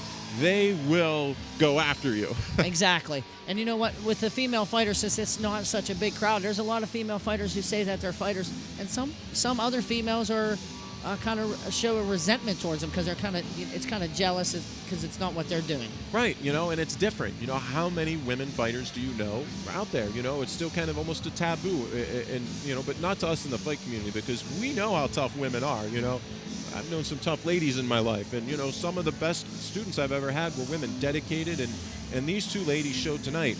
You know what? Maybe technically we can get better. Obviously, we're young in our career. Maybe we should mix things up for. But the amateurs, like you just said, it's your learning ground. You know, Rich, none of these guys can really win or lose. If you learn something in the amateurs and you progress your career, you've won. And that's the same speech you're probably going to have back there, or already had with Jonathan. It's I already had that. And that's exactly, and that comes from experienced guys who've been beat up. We all get beat up. Whether you go first day in the gym and you're destroyed and you say, I need to learn this stuff, or you get in the fight and you're just, you know, out-strategied, out-timed, outmatched, whatever the case being. It's part of life. You have good days, you have bad days, but guess what? The next day you have to get up, go to work, and do it all over again. Those who don't fall can't stand. Perfect. Absolutely right, Rich. And now with the female fighters, a hard crowd to turn around to get into the female fighters is the old school guys. The old school guys, it's very, very hard to turn them around. And Ronda Rousey right now is trying to change that game. Yeah, and I know a lot of them, and in some ways, I think in some of their cases, even with great accomplishments, you know, there may be a little animosity or jealousy that, hey, this girl is getting all this, you know, clout, and she's getting all this acknowledgement and so forth. And you know what? Some of these legends really didn't get it because the sport just wasn't popular or near as mainstream as it is today. So there's probably a little bit of bitter feelings there, but you can't say anything. Look at this girl's face. Look at Mercedes' face. And you know what? She's smiling. You can tell she just loves it. She's just grinning from ear to ear right now. Let's go to the ring announcer, Dan Bogan, for our official decision.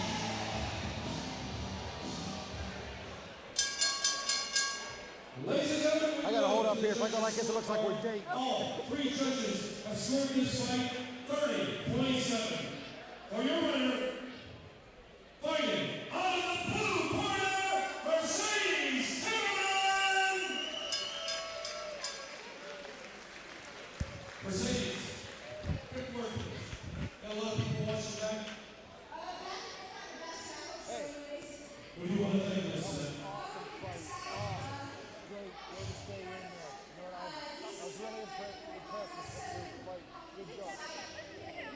That's what happened. You gotta listen to him. This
Good job, well spoken by Mercedes. Good fight, nice talk. You know, pretty much what we said. And let's go to a commercial break real quick so we can get on to fight number 4 of Gladiators of the Cage 19.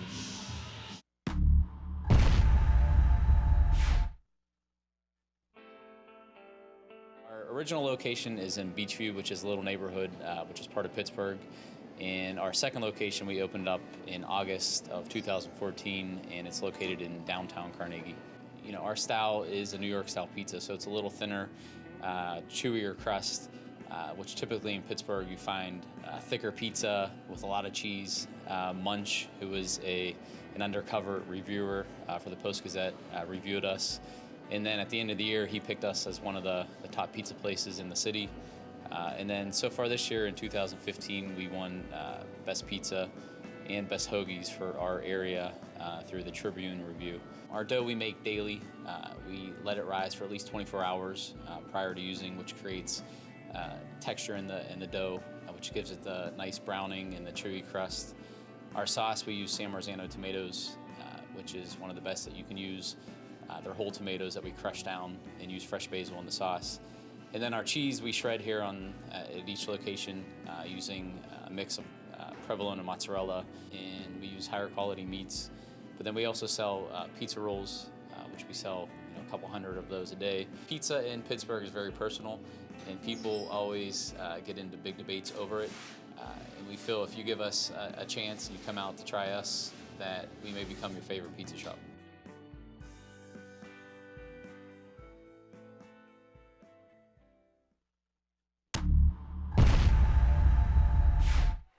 Fight fans, we're back at Gladiators of the Cage 19. Let us go to the tail of the tape for our fourth fight of the evening. Our tail of the tape, Charles Mick O'Brien. He's 26 years old. He's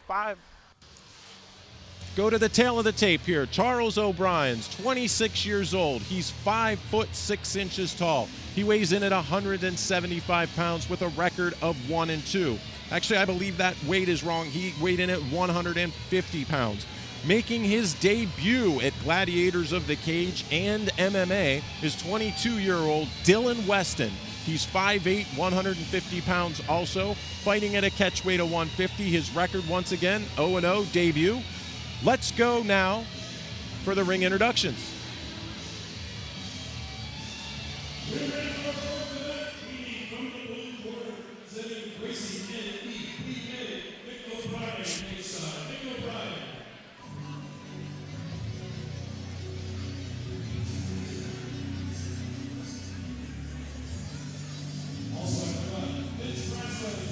You hear the music now for the blue corner of Mick O'Brien, Charles, a.k.a. Mick O'Brien. He likes to go by Mick.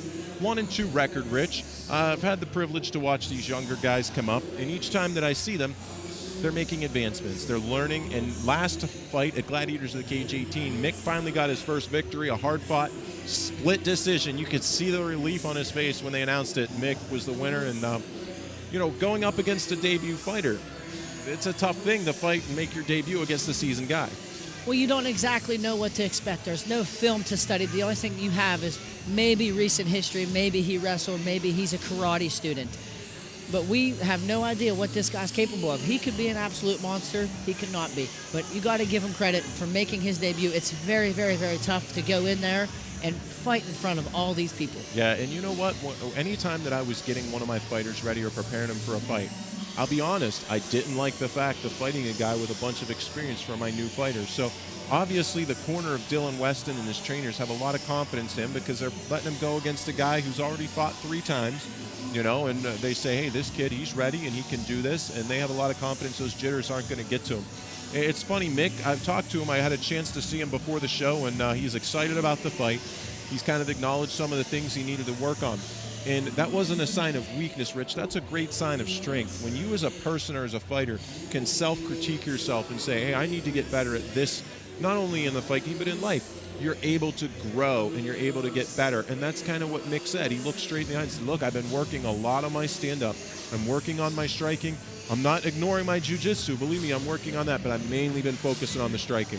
Well, that's good. It's always good to see somebody change. Now, he's going against Dylan Weston, who, like we were talking about, he has 1 year of MMA experience. He's not like very many. Everybody who wants to be an MMA fighter just wants to label to be an MMA fighter. He took a year of training before he decides to make his debut. So he could shock us a little bit. Yeah, that's right. And, the interesting thing, It's funny, Good luck, when brother. someone says Sorry they to have fuck a you up year like of that. training, you just say they have a year of training, but you ask the question, and we've kind of seen this from training a lot of times. Did you have a year of training 1 evening a week? Did you have a year of training 2 evenings a week? Or was you at the gym or at your dojo 5, 6, 7 days a week for 2-3 hours a day? That makes a huge difference there, Chuck. And he's surrounded by a great team. The Mat Factory, as you can see, there's Dom Mazzada right there, and I'm sure they train together a good bit. And you know his work ethic then. That's the next thing. You know this kid's work ethic. And I've said it so many times that it's kind of become a cliche with my friends, but eagles fly with eagles. You know, if you want to soar to heights, you must go where the eagles are and dare to fly. And that's what these younger guys are doing. It's actually an interesting fact. He may be making his debut in what we, of MMA, but he's got a lot of experience under his belt. This young guy has fought and he's been around, It's not just his first time in combative sports or anything like that. This young man has trained a long time, actually. He's been a wrestler since he was a child. He trains out of the Mat Factory, like you said, but he's been a wrestler for 18 years. And that toughness that's built into a wrestler, Rich, you're a former wrestler yourself, where I started on the other side, more into the Brazilian Jiu-Jitsu. What you already have instilled in you is something extremely valuable when you enter into this sport. You can't just get it out of anywhere. And Pennsylvania is a great, great wrestling state. Not everybody knows. They're maybe the top 3 states for wrestling. They great take it very junior Olympic serious. program. They take it very, very serious. Me coming from Connellsville, very, very serious. And it's just, it builds determination in you like none other. It's a way of life. It really is a way of life. I believe we're ready now for Dan Bogan and the ring introduction of the fighters. Ladies and gentlemen, this next event is in the Gladiators of the Cage amateur lightweight division, following the 2-minute rounds. First, fighting out of the blue corner, he weighed in at 149 pounds. Jiu-Jitsu is his specialty. He stands 5 feet, 5 inches tall, 26 years of age. His record is 1 win, 2 losses. He represents Gracie NEPA from Williamsport, Pennsylvania. Mick the Problem O'Brien! And his opponent fighting out of the red corner, he weighed in at 150 pounds. He's a wrestler standing 5 feet 8 inches tall, 22 years of age, making his debut tonight in front of you. He fights for the Mat Factory in Lower Pearl. He hails from Butler, Pennsylvania, Dylan Weston. Referee, Chip Steiner.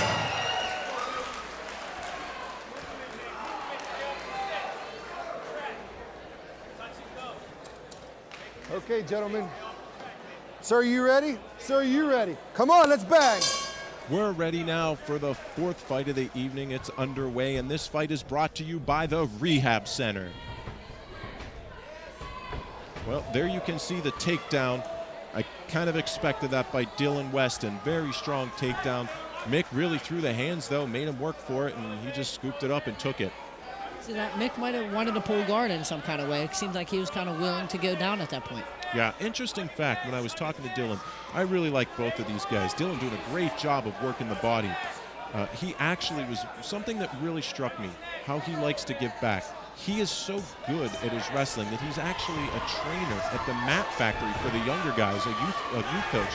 He's getting a little rowdy. He was doing a good job, but he's letting his hands drop. He needs to regroup. I know it's those debut jitters, but Mick is throwing some heavy punches. He doesn't want to get caught, but once again, he takes a real quick takedown.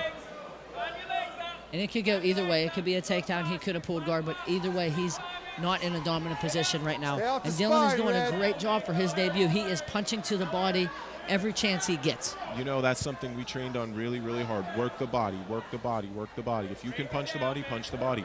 Good job, though. Mick, I'll tell you, from his last appearance, he's getting a lot better at working, but this is going to be a very difficult job to get up on this young man because Dylan is a beast on the ground. Dylan got his back right now. This is dangerous. Oh, look how he just drags him he's back. sucking in That deep. choke looks deep. Mick is in Deep, trouble. He he knows tapped. it. What a debut for this young man. Great job, Dylan Weston. Congratulations on your first ever victory in MMA. He just came out confident. He came out confident. He knew where he wanted to take the fight. He wanted to take it to the ground. I'm not sure if he wanted to submit him, but he was throwing hands on the ground, opening something up, and then opened up, and he took advantage of it. Great job. You can see the frustration in Mick's eyes, but he gets up with kind of a smile. You know, you can't, what can you say? It was just a great performance and a debut by masterfully crafted victory by Dylan Weston. I enjoyed watching that fight a lot. Really nice young man. Both of these guys I'm fans of. And speaking with him earlier, you know, he's devout to his church. He goes to church every week. He's a very, very nice young man, very respectful, loves giving back, helping the youth. It's good to see somebody like that come out with a debut, win their first match against a tough opponent in Mick O'Brien, who I'm just a fan of because he always comes out to fight. And you got to love it, and great job tonight. Great job. On Dylan's behalf, he is going to inspire a good bit of people with this debut because he coaches youth wrestling. Yeah, exactly. And could you imagine how many people sat and watched this fight at home and are just looking up to him? I imagine there's a lot of people on, you know, right now online on Gladiators of the Cage, on the feed, on the live stream Pittsburgh, and they're actually watching that fight. And I can imagine a bunch of kids right now cheering and jumping up and down because I'm sure they look up to this guy. Dylan seems to be a class act in every way. I just met him today, but obviously it's his debut, and really, really impressed by him, not only as a fighter, but a person. Let's check out the replay really quick here. I think we have one ready. And once you, again, Rich, take it over. Here it is. He was throwing punches to the body in order to open something up. Jiu-jitsu is not about just, it's right there. You have to play a game. It's chess. It's not checkers. Exactly. Very well put. And look at the force he pulls that choke back. And he squeezed with all his might, and it's not very long until Charles O'Brien decided to tap. You could tell Mick was just really frustrated. But, hey, I mean, great fighter. Let's go to Dan Bogan for the official announcement. Of round number 1, your winner by rear naked choke, fighting out of the red corner, Dylan Weston! Dylan, round 1 didn't even get started this evening. You put him away. Yeah, I'm a Western. My dad fought my whole town. That's kind of my team, but first and foremost, completely all glory to God. It's just really took a hold of me in the last year and a half. And God has completely directed me in a different direction, being a completely better person. And also, my uncle lost his girlfriend like 2 weeks ago to cancer. And I said, "Is there anything I can do?" He said, "To just run the fight for us." That was it. You did that in the convincing fashion. I'm sure Isaac Greeley's going to be proud of you. And Eddie Vincent, who else would you like to thank tonight? Colin is man. Every day he's with me. He's the best fighter in Pennsylvania. He's in my corner every day, smacking me around. I love him, man. He's like Isaac too. The whole Math Factory crew. We do 9-minute rounds. Coming from Butler to Lower Pearl to wrap things up. For the Math Factory, give it up for Dylan Weston. Charlie, respect to you. Very, very classy in victory. Very, very classy. And something that really struck on me, we talked about his faith, and he first off gave thanks to God, and that's great to hear, you know, somebody acknowledging, you know, that there's greater power than themselves that gives them strength. And secondly, how many people something like this affects, that his uncle going through this tough time, and it's like out of a Rocky scene. What's he say? Win. Win. That's what Adrian, the famous words. It's amazing how fights like this inspire people and pull people closer together in hard times, and we've seen that happen a couple times tonight. And kudos. Awesome, awesome stuff. Coming up next, we're going to have our 5th fight of the evening. I believe it's our last amateur bout of the evening before we get into the professional fights, which we're also going to have 4 of those. So we have a total of 5 fights remaining on the card, and boy, if it's any indication what we already seen, what's to come, I think we're going to have a pretty action-packed night because some of the heavy hitters are coming out soon with a lot of implications. We're talking retirement match. A little bit about that, Rich. I know you've been around the sport even longer than me maybe as far as personality-wise with different interactions in gyms. Tell us about the main event. Mark Cherico has did a lot for this, for the local MMA scene for Pittsburgh. I started in 2009 when Mark Cherico, I remember watching his first fight. It was something incredible. And you could tell he was just a special athlete. and he just keeps improving every time. Yeah. And it's just going to be something to watch, and it's kind of going to be heartbreaking seeing him go. Yeah, he inspired a lot of people in the area and done a lot for the sport, and kudos to him and his excellent career. Right now, we're going to take a quick commercial before we get to our last amateur bout of the evening at Gladiators of the Cage 19.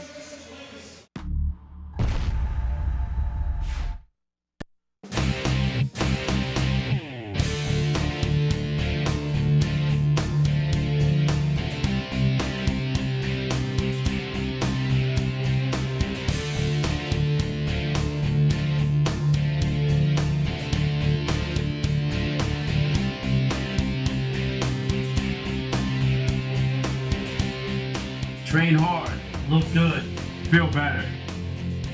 Come to the rehab center.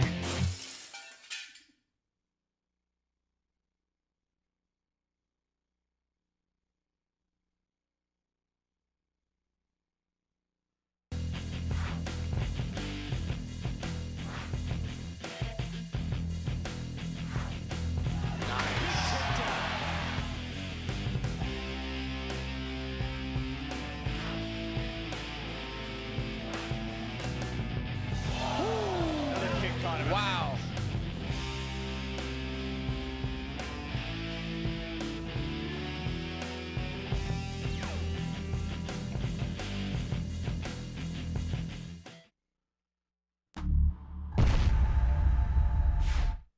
We are back live here in Cheswick, Pennsylvania. Gladiators of the Cage 19.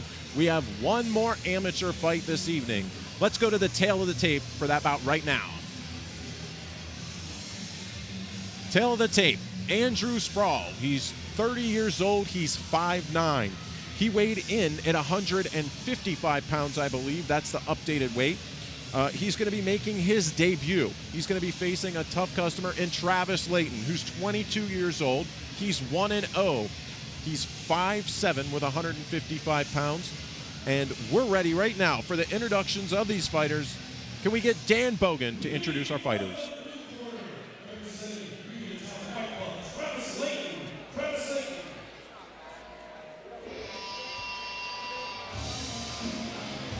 Music starts for Travis Layton. I believe it was showing him in the red corner on the tail of the tape. He's going to be fighting out of the blue corner, it looks like.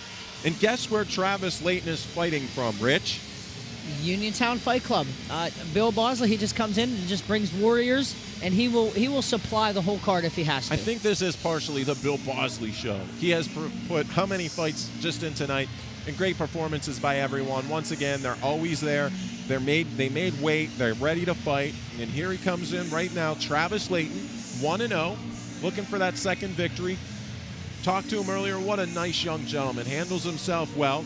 I like if you look at the tattoo in Bosley's shirt, the front of his shirt, it's like they match there.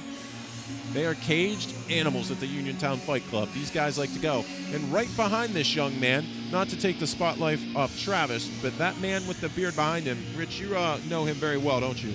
I do. That's indeed Nick Nyquil Brown. He is on the UFC prospect page, and he is one of the best athletes that I've worked with personally. Yeah, he's definitely fought all around. He'll take any fight. Actually, if this is a shout out going to anyone who would like to see Nick Brown fight in Gladiators of the Cage, and to any fighters out there, this isn't calling you out or anything like that in a negative light. If you'd like a fight, we can get you the contact information. Nick Brown sometimes has some problems getting fights. He's a tough kid, man, and a lot of guys are really gun-shy to go with this young man. He's very well-rounded. He's fought in the World Series of Fighting. He's fought in King of the Cage. All the promotions in the Pittsburgh area. He's a very tough kid. But how would you like to be Travis, having that man in your corner and training with him every day? It's amazing. Like Dylan. Good luck, brother. So, getting ready to announce Andy Sproul in. From the red corner, Andy Sproul. Red corner, Andy Sproul. So, I'm sorry, Rich, back to you, what you was talking about Travis. Getting to work full-time in the corner and having Nick Brown. What kind of confidence does that give to you when you know you have a fighter of this reputation standing in your corner and telling you? What security is there? Well, Dylan Weston said it best just this last fight. He said he has the best team with the best fighters in his corner, which will give him more confidence, more time to go in there, and he's just excited to be here. Precisely. And I feel the same way. If you're secure and confident in whatever you do, you're going to do it better. That's just as simple as it is. And, what confidence goes into this? I think a lot of people really misconstrued something sometimes. Of course, all the arts, there's so many different forms and so many different ways to win a fight. But without your mind and your heart being in the right place, it's difficult to perform at your best at anything. Absolutely, and that's the same with health and everything. And here we have Andy Sproul, who is making his debut. I spoke earlier about debuts. You don't know what to expect. Absolutely. You don't know what to expect. And Dylan Weston has just his last fight. He showed us that it could be a great thing or it could be a bad thing. Right, exactly. And something else that I think a lot of fighters are starting to take more serious. Some still are having a hard time taking the seriousness of it because the sport's still growing and there isn't a lot of great and strength and conditioning coaches in the area. We've been fortunate. I think we probably, hands down, know the best that I've ever met. He helps all of our fighters cut weight. Who might that man be? That is Sean Zagorce. Yeah. He's a top nutritionist. I can't vouch more for him. Jonathan Kaufman has never missed weight, and he walks around at 155 pounds. He has to cut 20 pounds. Yeah, absolutely. Let's go to the ring announcer, Dan Bogan, for the official introduction of our fighters.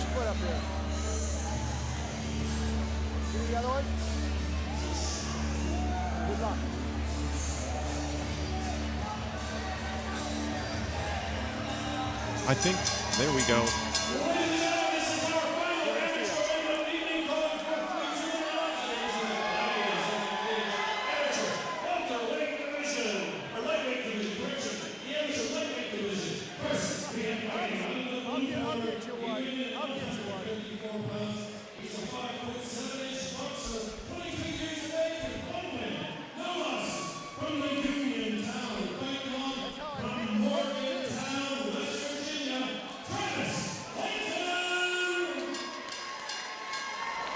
And his opponent fighting out of the red corner, he weighed in at 155 pounds. His specialty is Muay Thai and Jiu-Jitsu. He stands 5 feet 9 inches tall, 30 years of age, making his debut this evening for Fight Club Pittsburgh from Ohio, Pennsylvania, Andy Sproul. Your referee, Chip Snyder.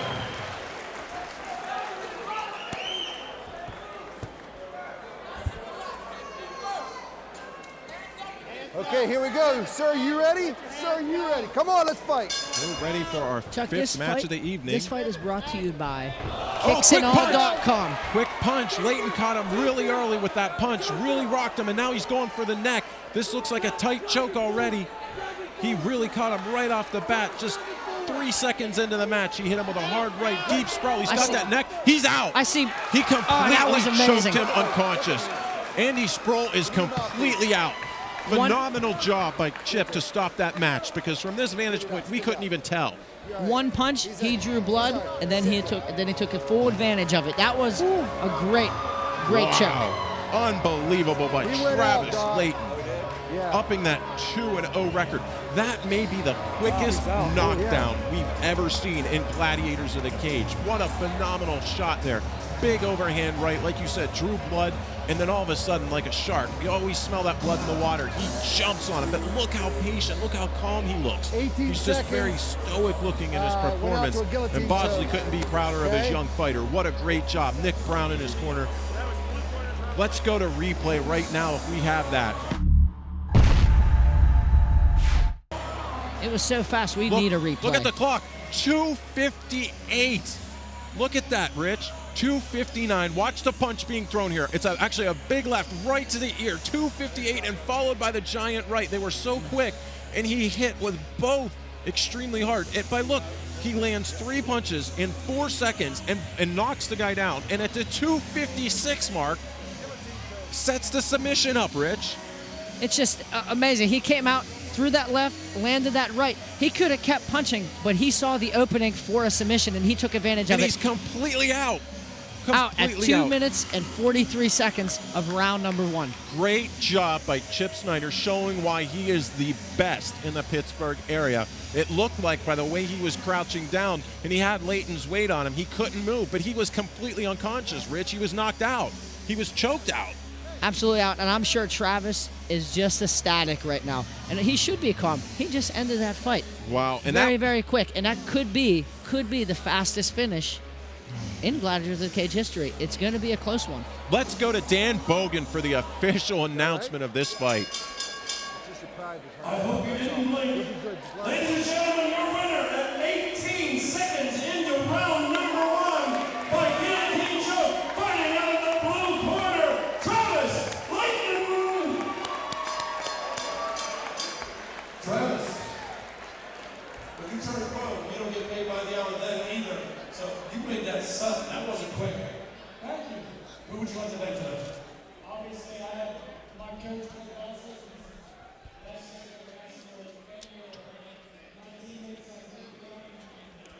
How about? Greetings out of Mike London, representative Welcome Night. Would you like to come back to Pittsburgh again? Pittsburgh again, Gladiators and take some more? Of course. Outstanding. That's your winner, Travis Leighton. Ladies and gentlemen, we're going to take a brief intermission. Visit the concession stands and visit our vendors. Get some cool things, cheap t-shirts, whatnot, get something to eat, get something to drink, get your throats hydrated. Because the professional fighters at the Gladiators and Cage are coming up next. Wow. Unbelievable. Unbelievable moment. First off, what better fight for our sponsor to be sponsoring than that one, which kind of was interrupted because of the unbelievable quickness of that fight. Rich, our sponsor. Our sponsor brought to you by kicksandall.com. As you can see in the corner, it's hashtag kicksandall. Well, great job of sponsoring that fight. It may have been fast, but I'm going to tell you, you're going to get probably the most attention off of that fight. Wow. Already knockout. Was it knockout? It wasn't a knockout. It was a great knockdown, but it's already now in line for submission of the night. We've seen how many fights now? 3 fights ended by the rear naked choke, or 2 fights by rear naked choke, 1 by guillotine, all different forms of chokes. So man, what a night so far. 3 out of the 5 matches end with choke. 1 goes to a split decision, and 1 goes to a unanimous decision. But man, what a great night, Rich. If this is any indication, we're in for a treat with these pro fights. I am looking very forward to these pro fights. We have a couple warriors. We have Joey the Hitman Holt. We have experienced people like Andrew Osborne. Andrew Osborne is 7-9. He's been around. We have Josh Stansberry, who is 6-2.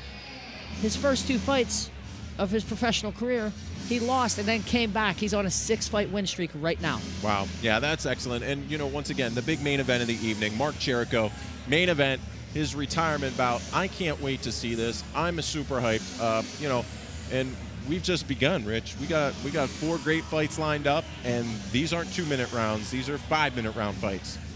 I agree. And to come back on that great victory, Travis Lawton, as you've seen, he was very, very, very experienced and comfortable with his hands. That's because he has 6 amateur boxing matches, and he is 5-1, and he's on a 5-fight win streak in amateur boxing right now. Exactly. These guys are well-versed, and they train all over.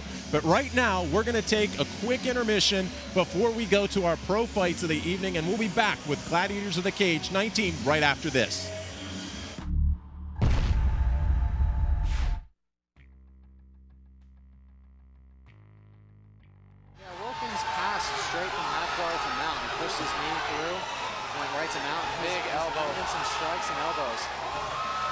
Doesn't really have much of an answer right now other than cover up. He's got to start moving, otherwise Chip Snyder's going to hop in. Chip Snyder's raining down on him. Yeah, referee's taking a hard look here. Wilkins is probably wondering what he's got to do to get it stopped. It's probably not even that he's that hurt. Just doesn't have an answer. It's very tough to get out of this position. Back to the ground. He's a high-level wrestler. The Mat Factory, known for their wrestling and their incredible work ethic. Wow. That's one way to get the fight to the ground. That is one way to get the fight. Oh, my.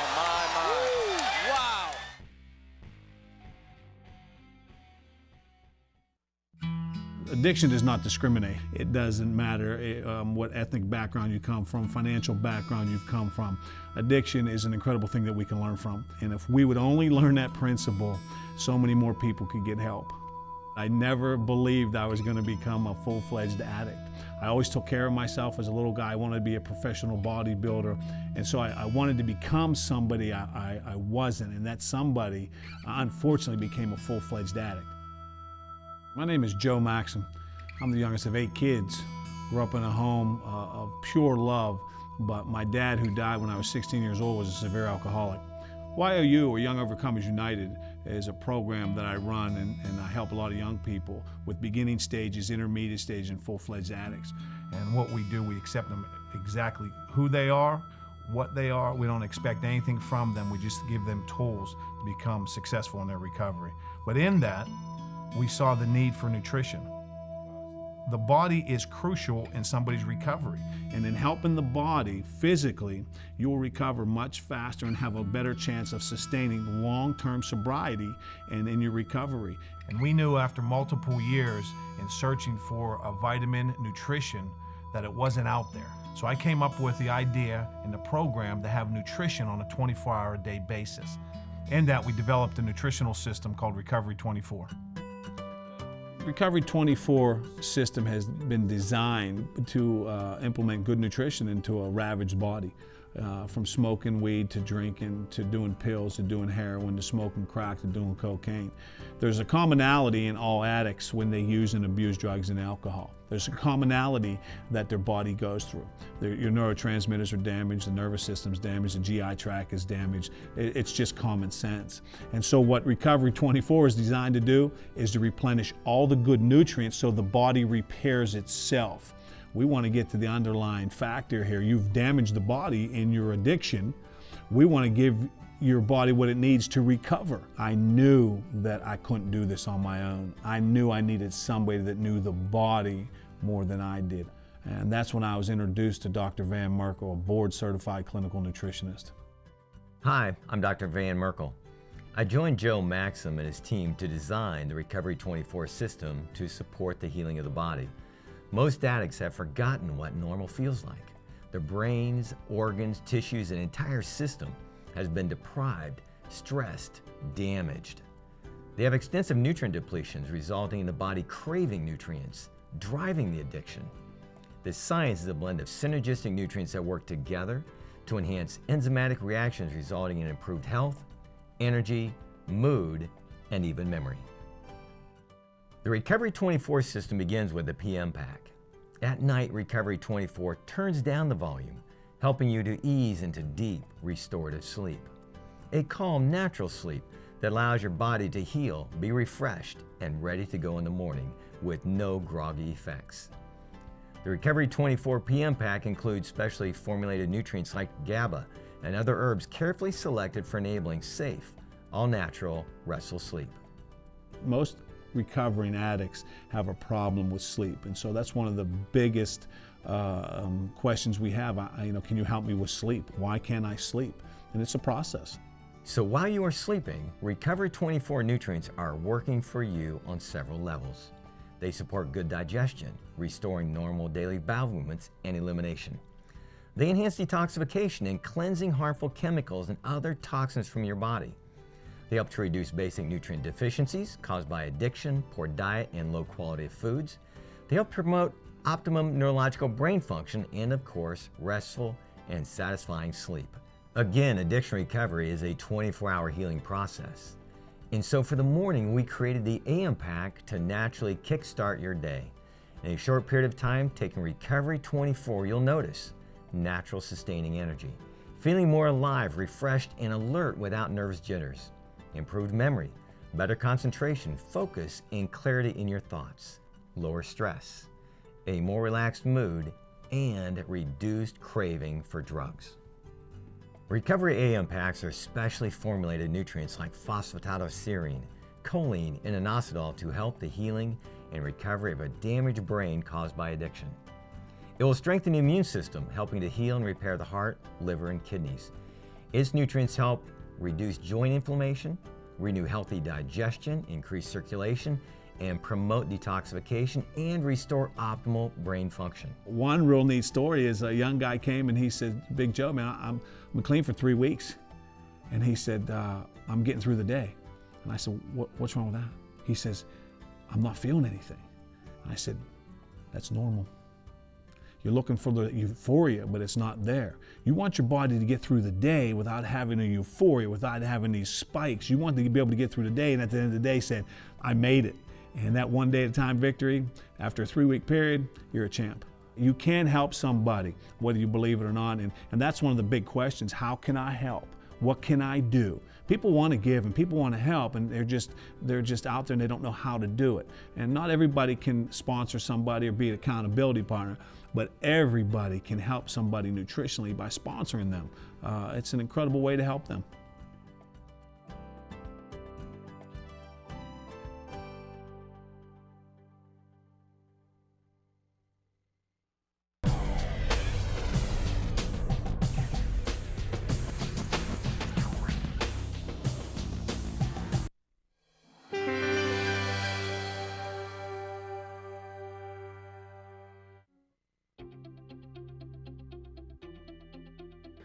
So we started this on the advice of the Mentoring Partnership, which suggested that we can play a role in getting children in inner city neighborhoods out of at-risk situations for 1 or 2 hours a week for our 10 to 12 weeks of our program a year. That was our initial incentive, and that was our training to get into this. What we didn't know is how much we would embrace the programs. It is tempting sometimes to be patronizing and think you are curing their needs. You know, you're celebrating their spirit. The profile of the kid is an unbelievable smile, an optimistic outlook, lots of challenges at home, great craving and desire for attention and participation in something that they believe is important. In our case, we believe that it's rugby and mentoring. They live in what are correctly defined as at-risk situations. People start in trouble, and nobody just want to fight every day. Like you try to go to school and learn. You try to have fun. Somebody come around and be like, give me your money. It is not pretend. And sadly, we've seen the downside. We've had 6 funerals in 20 years. We hope that they walk away with a set of tools, like any child, that when they're in that at-risk situation, just if they have something to refer to and even have a memory of a very positive experience, I think that that's a mentoring success. We all had a good time, had fun, enjoy, and let's just do it again.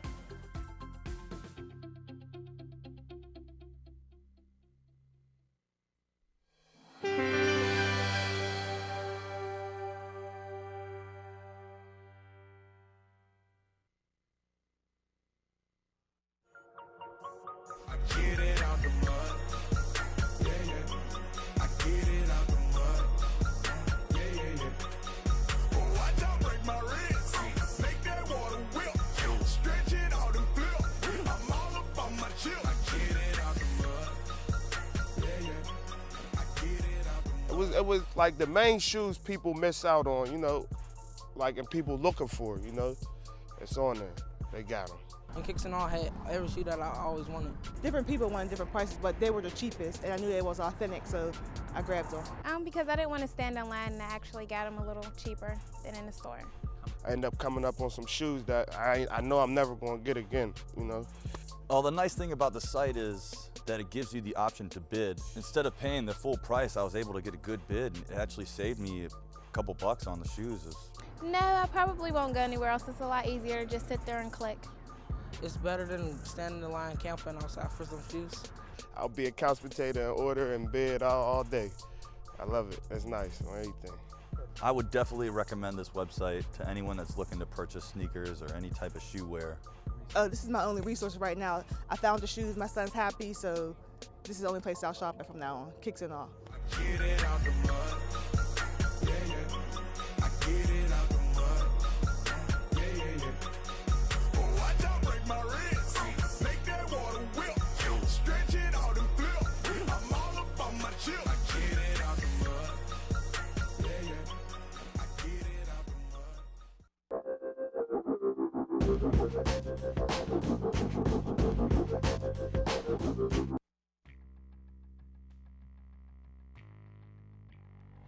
Style from Stephen Thompson from UFC. Nice kick. That karate style, Stephen Thompson known for that as well. Another kick caught him. Wow. Zach has a good opportunity. Oh, wow. And a surprising and sudden submission. That calling it out, it just puts a more mental factor. Great takedown. I like how Mazada actually uses it to change he's changing his leads quite a bit. Fire the counter straight right off of that low leg kick. Again, Mazada begins to employ the wrestling. Yep. Nice. Opposite like that, like that. And that's it. There's the tap, that's it. This north-south choke here.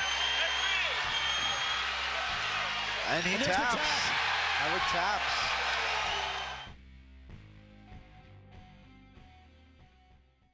He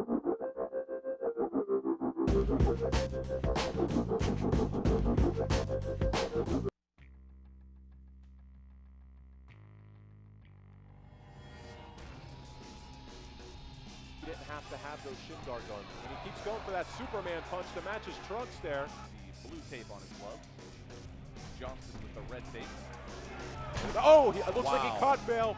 Now he's going right to that neck. He wants that choke really, really bad on Bale. I know Johnson's looking for one of those slippery submissions. Rarely do you see leg locks. Oh, good shot. Wow. Bale rocked him. Johnson's hurt really bad. Once again, there's no ground and pound, but he's attacking the body. For your winner, fighting out of the blue corner, Corey Bale. Bale.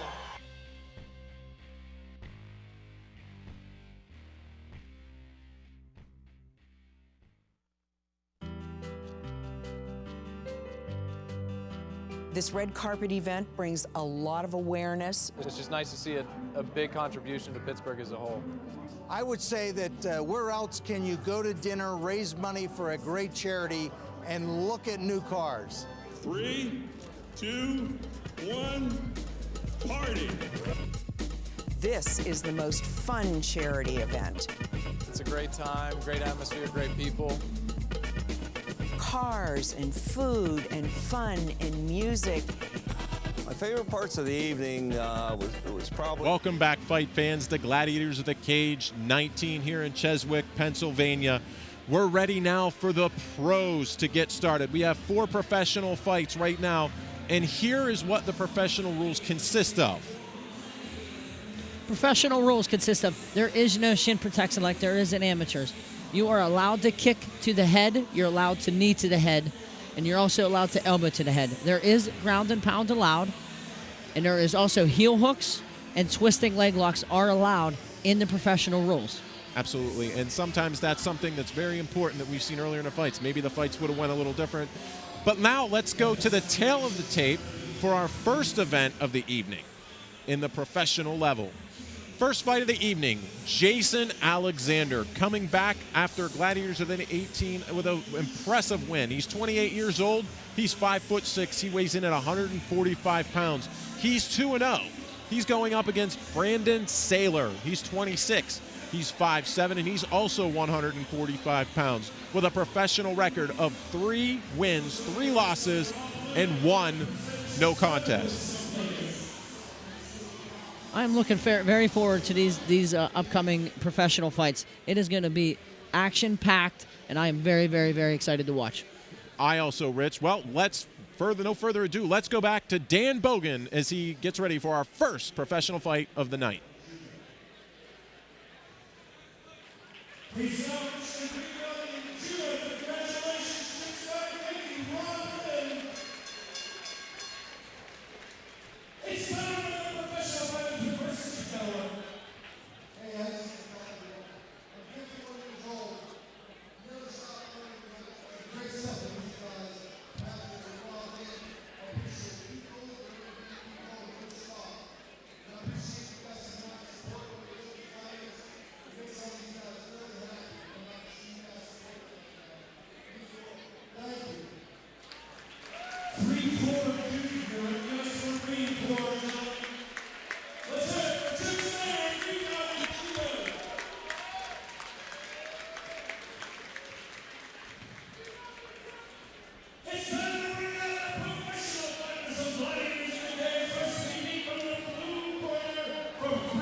First off, congratulations to Chip Snyder receiving an award there. Chip's one of the best around and a great guy. But right now, this next fight is brought to us by Gardens of Paradise. Rich, tell us a little bit about Gardens of Paradise. Gardens of Paradise, you could buy random things such as gardening equipment. You have Carhartts, you have Dickies, you could buy boots, shoes, you could buy it all. Everything. Everything. I don't know. You might have got that jacket there. I'm not sure. It's very possible, Rich. Minus the cat. A little bit of cat hair that Rich has been pointing out. I was attacked a little earlier. He won't say the name of my cat, though, to embarrass me. It's embarrassing. So... It's Peaches. Peaches the cat is responsible for all the fluff and fur that you may see on me from a distance. But back to the fighters now. This is our first professional fight of the evening. We have Brandon Saylor fighting out of the blue corner. It's the 135-pound division. 3-3 is Brandon Saylor. He's got his hands full with a really tough opponent here in Jason Alexander, who will be making his way out shortly. Rich, I know you've been looking forward to this fight. We got a chance to know Jason on a personal level also, and I think both of these guys are ready to go for it. I agree. Brandon Saylor just fought at the King of the Cage not too long ago. He had a nice, tough fight. He went the distance. I talked to him a little bit earlier. He enjoys to strike. He is 26 years of age, and he trains at 3 Elements of MMA. Yeah. In Erie, Pennsylvania. You know, and the 135-pound division, as we've been seeing, is a very tough division. It seems that there's no easy fights in the 135-pound division, especially on the professional level. And he's 3-3, so he's got an even record. But like you said, he will go out and gunsling. He likes to fight. Kid likes to scrap. Going up against another guy who doesn't mind scrapping. Very, very well-rounded also in Jason Alexander. Jason Alexander is from Team Undisputed in California. He wrestled at Fort LaBeouf. We know he likes to wrestle. He has been wrestling for 23 years. It is unbelievable. You would say, oh, he's going to go take it to the ground. He will win at any cost, he tells me. Can you imagine that? 23 years of wrestling experience. He's been wrestling since 6 years old. Wow.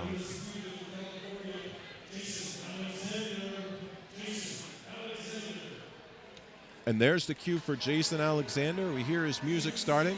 He's ready to make his way out to the cage. I'll tell you, so far I've really been impressed overall with the fight card. From the very beginning of the fights, there's a lot of really good matchups, a lot of interesting matchups, you know, where you think, well, how's this fight going to go? And really, no big surprises, I don't think, but because we expected big things, and they've really been good matches. This next match here, this is one I've really been anticipating. I've become a fan myself. And to Jason Alexander and what he did last time to Dalton Brady, man, I was a big Dalton Brady fan, and he submitted the brown belt, Dalton Brady. He owned him.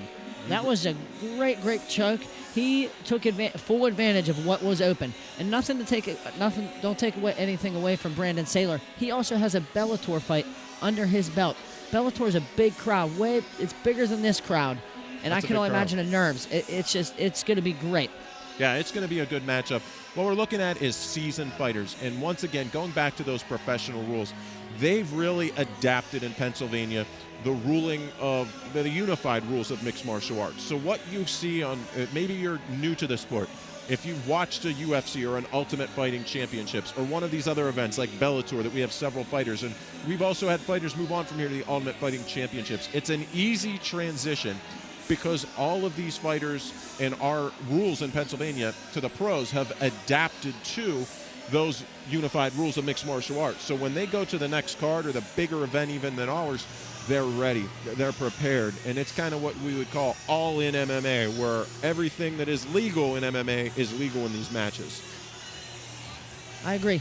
And for the fighters' protection, they don't just allow anybody to become a professional. They want to make sure you're ready because it's a serious game. Whenever people are throwing knees to the head, kicks to the head, and elbows are very, very, very dangerous. Yeah, exactly. And, you know, something that we touched on earlier, we've seen a couple of the amateur fighters both going for twisting leg locks just out of habit, and you can't do it. Those are some of the most dangerous moves in the sport. You know, a lot of grappling tournaments will not even let you touch the ankles. So interesting side on that. I do believe we're ready for Dan Bogan with the official introduction of our fighters.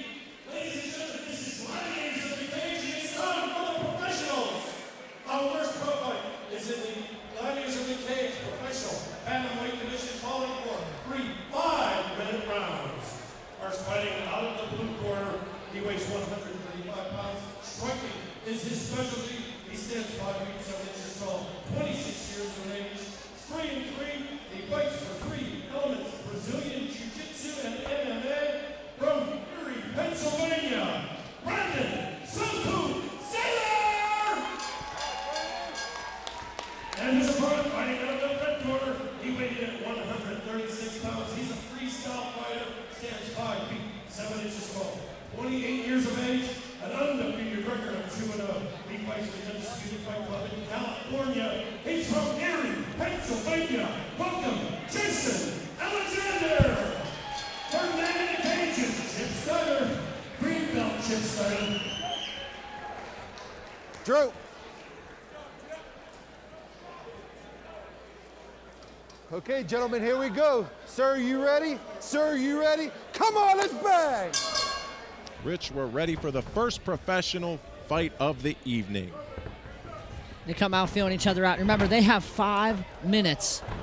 Wow. To get it going. Alexander, look at those hard knees. Great flurry of punches thrown by Saylor. Saylor looking to secure that takedown. Very good job of Alexander. He proved in his last fight, very difficult to get to the ground. Nice knees. He's really working those inside knees, but every time he gets that knee inside landed, he pays for it for some wild right and left hands by Saylor. And as you can see, Jason Alexander is coming out swinging. He even has 23 years of wrestling experience. You're expecting him to go to the ground, but he came out swinging. He wants to strike. Look out. This is a terrible position right now for Saylor. Alexander has fully mounted, and he's now looking for the choke. He's once again, remember, he's allowed to work punches here to the face. Professional rules. Everything that is allowed in MMA is allowed in this fight right here. Good turnaround by Brandon Saylor. Good job. Nice way to pull the hips away from Alexander. Alexander, look how good, though, he is of trying to get up, working good, but a nice pass by Saylor. Look at the reversal to mount. Beautiful, beautiful sweep. What a great job, Alexander. Saylor's got to be careful here. Nice job, Alexander, with control. There's a lot of good hip work going on. Oh, phenomenal work on both sides. Now looks like a Kimura is going to be tried, but Alexander rides him straight to the ground, keeps heavy on him, and once again, he's away from the guard, inside control of Saylor, and he's making him pay with some vicious elbow strikes. You got knee on belly. He's going to try to work that left arm in between Jason Alexander's legs. Once that will again, open up a full mount by Alexander. Full mount. turn vicious elbows. There's the elbows combination again. He traps the arm. As you see, Jason Alexander trap Brandon Saylor's arm. That's what he's trying to do. Very good job. Yeah, it looks like he's trying to get one of Alexander's arms trapped and then just have full rain of punches. Even though it looks like he's just throwing elbows now and then, he's actually setting up the elbows. As crazy as that sounds, he's putting everything together here, and he's picking his shots. It's all about distractions and being 1 or 2 moves ahead of the game. Note that something else that Alexander's doing a very good job at, posturing and not letting him close, not letting Saylor, that is, close that guard. See how Alexander already has his left knee around? So he's really saving himself from a lot of submission attempts. Saylor's doing a good job, though, working, creating space. Now he's looking for a rolling leg lock. Dalton Brady tried several of these with no success. And it's very dangerous going after leg locks because it does leave your face wide open. It's very dangerous. Right, it definitely does expose it. When you're on a Brazilian Jiu-Jitsu tournament or a grappling or catch wrestling tournament, whatever you'll have it, you can go for sometimes those leg locks and not have to worry about getting a hammer fist to the face. Here you can't. That's where the sport changes. Jason Alexander doing a good job of transitioning over and over. He is persistent on trying to get this mount. But Brandon Saylor is doing a great job shrimping. Yeah. I think this is where Alexander wanted it, quite honestly. He ground Dalton Brady out his last fight. I mean, tremendous job, good hip movement. He's not staying still, he's advancing. He's looking for a choke here. Saylor realizes it, and he's already trying to grab his own hand and create space there. Doesn't look like that Alexander's going to be able to get this, but he's definitely weighing heavy. Good job of spinning, but look, right inside control, Alexander lands. And you can see in Brandon's face, he is well relaxed, even though he's not in control right now. He is relaxed. He's waiting for an opening. Exactly. Good up kicks. Alexander jumps back in, but now he's in the guard. This is very interesting. Saylor's lifting legs, but they're very close to the fence. I don't think any submission's going to be able to be pulled there, Rich. He's stacking them. That's just going to open up more submissions. Oh, he's going for a triangle here. Good job. Jason Alexander does a great job of stacking and pulling away. Exactly. And what we mean by stacking, fans, if you're new to the sport, being able to put your hips in close and raise your back straight up and keep it in a straight line. We also call that posturing and stacking. It keeps the submission game very difficult for your opponent. It really makes kind of takes away the upper body as far as triangles and arm bars goes, Rich. And it's very uncomfortable because you have your opponent on your neck. Exactly. Putting a lot of weight into your head and neck while doing it. On his neck, excuse me. Good job there, keeping the elbow in the face. On, let's keep Alexander working, boys. constantly staying in his face, breathing well. Look how, again, it's a battle here. Alexander already has his left leg over the right leg of Brandon Saylor, and it seems kind of odd. Saylor doing a good job keeping what we call a butterfly hook. Stop fighting, stand up, let's or go, an come on. elevator on the left side there. Good And job by Chip Snyder. Chip Snyder does a good job standing him up. Short He was time, come warning on, let's them go. prior to that. They got to be moving. 10 seconds. This could be something here to steal a round. Big hands thrown by Saylor. He does love to throw, doesn't he, Rich? He does. He is. That was just a brawl. That was a great way to end a round. It was, and it definitely scored him some points there. Right now, I'm going to score 1-0. Jason Alexander. Thanks, He sir. controlled Brandon Saylor the whole time on the ground. What we don't know about Brandon Saylor, he has experience. He can work out of anything. Right, and that's the big question. You know, the last fight against Dalton Brady, if fight fans got to see it, I mean, it may be something you want to go back and check out. Kind of the same way, a lot of movement on the ground, but Alexander kind of dictating the pace of where the fight went on the ground. And it looked like he was in danger a couple times, but like a magician, he just got out of these really bad positions that he was in with Dalton and never lost his composure, never really felt dangered, I don't think, and pushed through and finally took the fight in the third round. And it seems like that's almost the same game plan he's implementing here.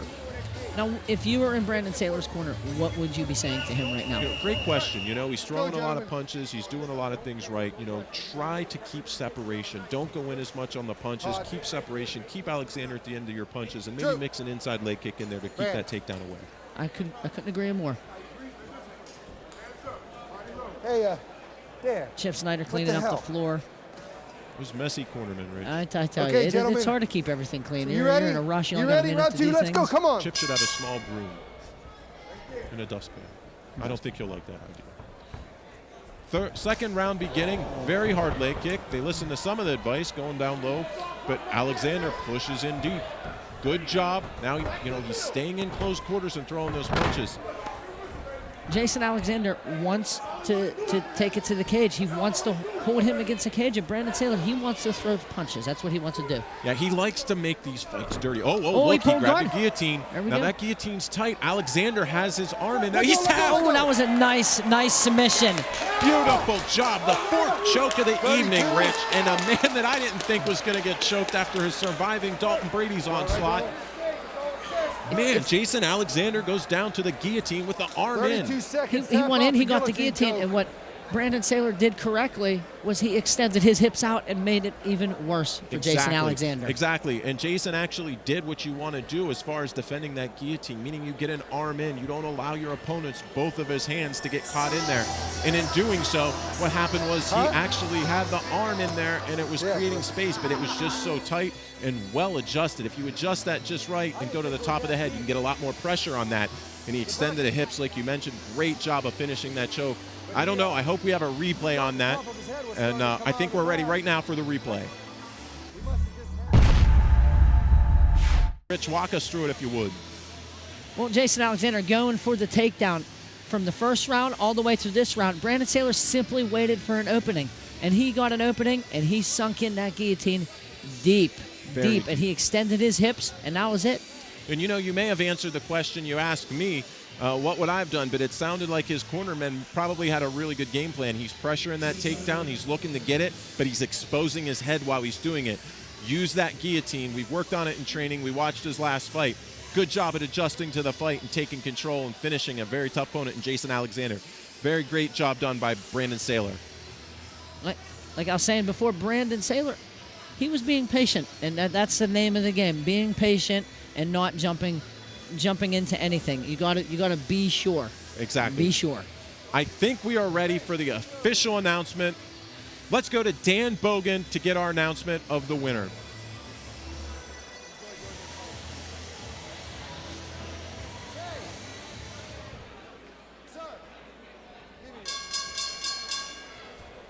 Ladies and gentlemen, the end came at 32 seconds of round number 2 and ended with a guillotine choke for your winner, fighting out of the blue corner, Brandon Knuckle Dragger.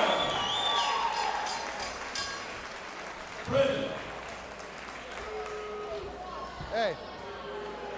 I gotta say, take the highlight. Who do you want to thank today, Brandon? I want to thank my team, 3 elements. All right. My boy, Terrence, over my corner. My teammates that came out supported me. I had a tough road the last couple fights, but damn, that was crazy shit, huh? I loved it. I knew you gashed. At one point, you could have been out and had to beat Toby, but there's no substitute for it. You got hurt. I'm going to the end. On social media already this morning, I heard people call out the winner of this fight tonight, namely the Madman Charlie Gass. What's your plan? Are you fighting soon, or is anyone on the radar for you? I'll be one I'll beat him again. He said that was all good. He wants another shot at you. That's up to the board. Let's hear it for our winner, Brandon Sailor! Thank you, Charlie Rich. Guys, what a great matchup. Brandon Sailor showing that he can adjust. His corner, I think, did a phenomenal job also, helping him adjust and get the hard-fought victory to make his record now 4-3 and giving Jason Alexander his very first loss inside the cage. Actually, want to mention one more of our great sponsors who's going to be sponsoring our next professional bout. Our next bout is brought to you by StreamPittsburgh.com. It's your #1 resource for live entertainment. You want to watch Gladiators of the Cage live and all the events going on in Pittsburgh, get on to live, Pittsburgh.com, take it out, check it out. We got a great a bunch of episodes from Gladiators of the Cage. You can check out our past episodes. But right now, let's go to our next fight, the tail of the tape, for our second professional fight of the evening. Actually, we're going to do a quick commercial before that. Let's go to commercial right now. Well, we've been in business for 14 years now. Built it from the ground up. We're a family-owned store. We're open 7 days a week. Our prices compared to our competitors were right in line, if not actually cheaper. We got a little bit of everything. Here, if a person's not sure, they can ask one of us, and we're happy to help them out.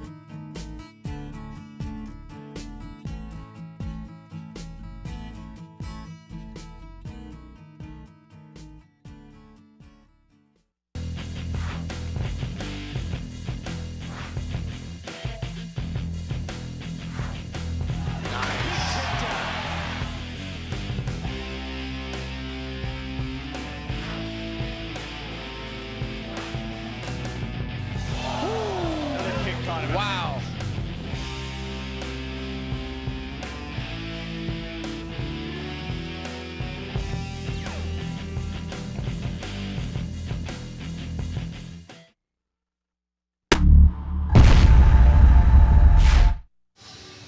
Right now, folks, we have our second professional fight of the evening coming up right now. It's in the 160-pound weight class.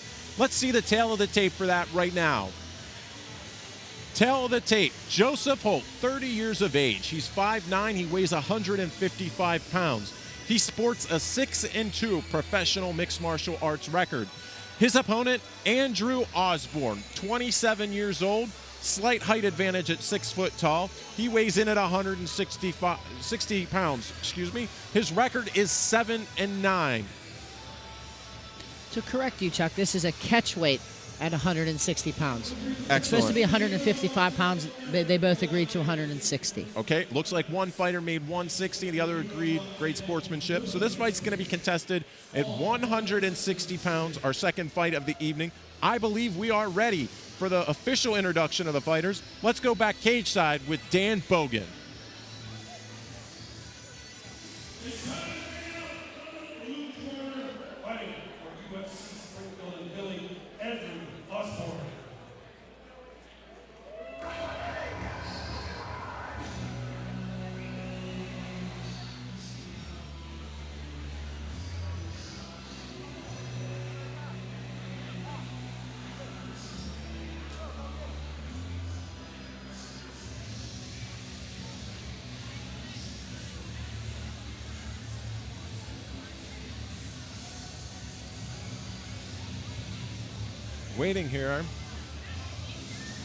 Waiting in here for the arrival of Andrew Osborne as he makes his way to the cage.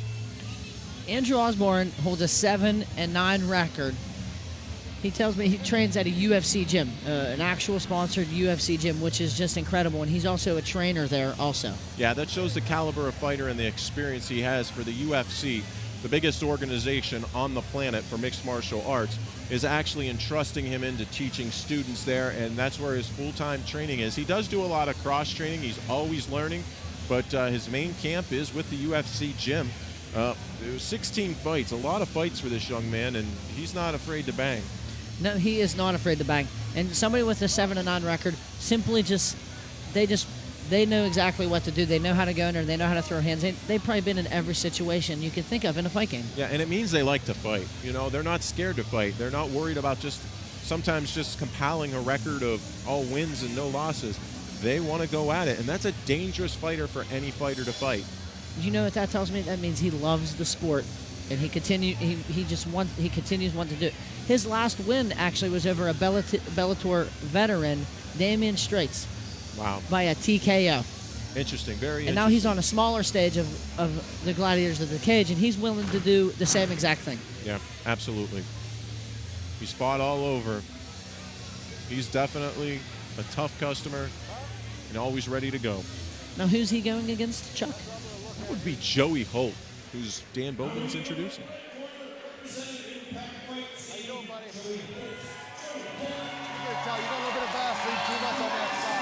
I think you can hear by the reaction of the crowd who the hometown guy is and who has a lot of friends and family supporting him. How much does that mean going into a fight, Rich? That is just a morale booster like none other. I started a while ago. I didn't have that kind of crowd. It was all the fights were in Ohio. There was no PA, no local crowds. But it's just amazing to see the crowd that this Joey Holt brings. Yeah, he really does.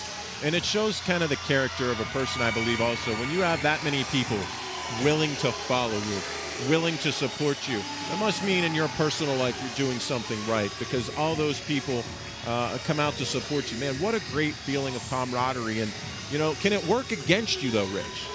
It definitely can't work against you. You could be too over energetic. You could jump to situations that you're not willing to jump into. Yeah. It's all about being prepared. You got to calm yourself.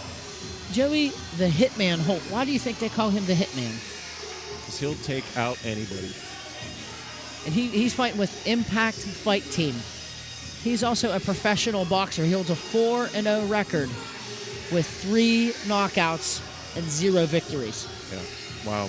He's very, very impressive, and he's not afraid to dabble in other sports and compete. A very interesting fact, you see the gentleman in the gray shirt that's wearing the Sandman shirt right in front of him. Who is that big guy, Rich? That is Chris Dempsey, UFC fighter. Exactly. From Gladiators of the Cage. And the gentleman in the red hoodie is his brother, Kyle Holt. Joey inspired Kyle Holt to take on fighting. And I watched Kyle Holt's last fight, and it was incredible. I really, really enjoyed it. And I was talking about a Bellator veteran and a win. Joey Holt was nominated for KO of the Year. Wow. And he lost to Anderson Silva. So he was on the same level with that knockout. It was with a flying knee. And for something tells me in this fight, we may see something spectacular. So if you're watching, fans at home, don't blink. This one may not last long. These guys like to go at it. And Joey Holt is a human highlight reel. And I can't wait. Andrew Osborne, a lot of experience, and he's a gunslinger. This is going to be an epic battle. I do believe that one of these two guys, I don't think they want it to go to the decision, neither of them. I think they both want to win and win in a decisive manner. And if Joey Holt gets this 7th professional victory, there's going to be some even bigger names out there calling him and alluring him, and maybe even the UFC. And look who he has in his support. He has his corner, a current UFC fighter in Dempsey. So, Chris has the ear of, Joe Silva and those people in the Ultimate Fighting Championships, and he keeps chirping, hey, I got this guy out in Pennsylvania fighting for a great promotion. It's time maybe we put him at an international level. Well, he does have 2 losses, but you can't take anything away from him. One of his losses against an absolute warrior, Robert Hanna IV, who is now the champion of Gladiators of the Cage. Their fight for the Pinnacle show back in 2013 was an incredible battle. And I'm sure he would love to avenge that loss, and he may be able to do it after a victory tonight. Let's go down to Dan Bogan for the official announcement of this fight. Ladies and gentlemen, this has been the Gladiators of the Cage Professional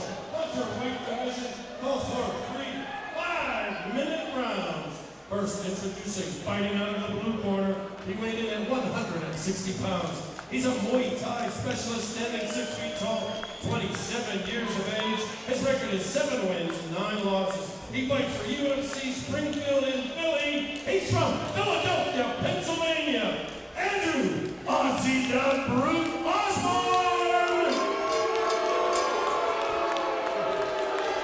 Not the fan favorite, Chuck. And he seems to thrive on it.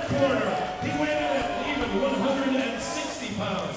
His specialty is boxing and wrestling. He stands 5 feet 8 inches tall, 30 years of age. His record, 6 wins, 2 losses. He represents the Impact Fight Team, all the way from East Liverpool, Ohio.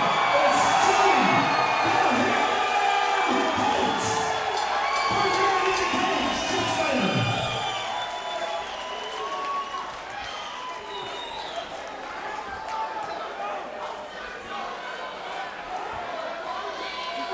Okay, sir, you ready to go? Sir, you ready to go? Come on, let's bang.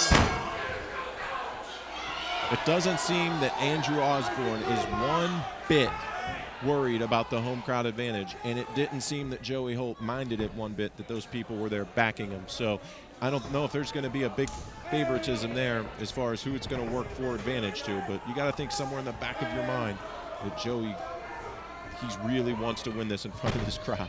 Throwing some nice leg kicks. There's a head kick right there. Yeah. Ooh. Another head kick in return. Very good job. Good job, Osborne, keeping his hands up. Joey seems very loose already on his feet. Osborne, ooh, very hard body kick, kind of swiped away by Joey Holt. And as you see, Joey's pushing forward, even though Osborne's throwing nice kicks. Yeah.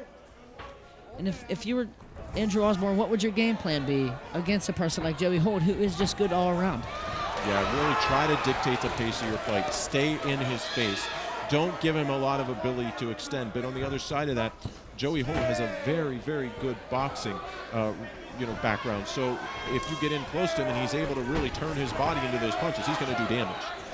And Andrew Osborne, he has 10 years of wrestling experience. He might want to use that to his advantage and try to get away from Joey Holt's hands. His hands, there's a reason why they call him the Hitman, and it's because he hits hard. He has some brutal power in those hands, and he's not afraid to let them loose at any moment, and it can come fast. They're still feeling each other out, throwing kicks, punches. And that's the difference here with the 5-minute rounds like we talked about. You know, it gives you that extra time to feel out your opponent before you get into the wrestle. Oh, slip by Holt.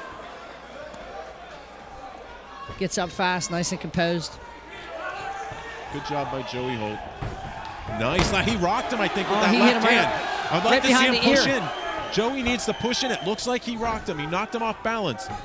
Osborne seems to be trying to gather himself, but he's a veteran, so another nice shot. You can see Joey opening up. He is throwing that jab over and over and over again. The most important part of stand-up is the jab, and it's the simplest thing to throw. It's your setup of everything. Joey Holt switching feet.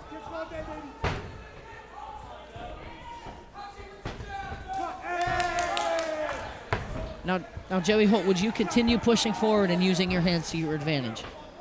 You know, it seems like that might be the idea, but that's a great job to stop Joey Holt from coming straight ahead. Those inside leg kicks and those body kicks are very, very hard. If you want to take away the power of a power puncher, take away his legs with inside leg kicks. If you throw outside leg kicks, what's the counter, Rich? Outside leg kicks, if you throw outside leg kicks, it's an overhand right. Exactly. Take away the power by working the inside of the legs, but Holt just doesn't seem... Good job once again, working the inside of the legs, trying to take away Holt's power. There it is, like we were just talking about. Very good job. Andrew Osborne trying to use his wrestling. It seems to me Andrew Osborne's game plan into at least this round was to be taking out his legs. Like you said before, to take a power out of a puncher, you take away his legs. That's exactly right. And doing both here doing a good job of cage control. I'd like to see Holt circle off. Good job. As we always train, this is a battle here. To your fans watching, it may just look like these two guys are just hugging up against the fence. It's not the case. They're really doing a good job of clinching, and there's a battle going on here, a very strenuous battle. Great knee there. It's actually a battle of trying to get off the cage and put your other opponent on it. Now they separate it, back to the middle. Joey Holt returning with leg kicks. Still feeling each other out. And now Andrew Osborne is now using his jab more often. He has a little bit of a reach advantage. Something that's interesting to me, a nice job of switching up and getting the takedown on the wrestler. Nice. You didn't even expect that. Joey Holt went in right after it. He took him right down. It's exactly right. I was just getting ready to say, it looks like Holt is setting up for something. Like everything he's done so far in this fight was to set up one move. And right now, that may have been the move. And you notice he did it with a little over a minute left in the round. I think he's looking to try. Oh, he's going for a spinning arm bar, but it gave Osborne a little bit of room to get up. Good job. Quickly gets up, protecting his head because Joey Holt's going to throw punches. Yep, very good job. A great takedown by Joey Holt. He tried to get into side control, then he tried for an arm bar, almost took Osborne's back. Yeah, and Joey Holt will do. Oh, he kicks the mouthpiece. Nice, kicks the mouthpiece out. He's Jim's rocked. letting the fight go because he's hurt. Good right hand by Holt. The crowd. He's hurt. He's backing crazy. up. Osborne's backing up. He is hurt. He is hurt. Chip's looking for a break in the action. He's got to get that mouthpiece out. And I'm sure Osborne is going to get a scolding in a way from Snyder here saying, look, this can't come out again because that was a pivotal moment of the fight. Chip did a great job letting it go on as long as he could before jeopardizing the safety of the fighters. And as you heard the crowd, they weren't too pleased with it, but you have to trust Chip Snyder's judgment here. He's been doing this a long time. Well, when you have a family member or a friend in there and you see an opening and then all of a sudden it gets stopped, it's easy to react that way, but Chip is not looking for that. He's not a favorite of either one. He's here to do justice in the right way, to the rules, and he does a phenomenal job at it. I agree. Less than 10 seconds. It looks Coming like to a this close, it's going to be slowed down a little bit. I'm going to give that to Joey Holt simply for his takedown. And that last minute of the whole entire fight is when the takedown happened, and also the kick to the face. As crazy as it sounds, it seems like that whole round he had planned and he was setting up for that takedown. And then he was able to secure that takedown. And then he was going to go for a beautiful spinning armbar when he had his back, but it gave Osborne that little bit of time to get back up, protected his face, and then shortly after, a big side kind of front kick throw knocks the mouthpiece out of Osborne's mouth flying. And really, really entertaining first round. I know you're a great coach, and you know what to tell your athletes in the corner.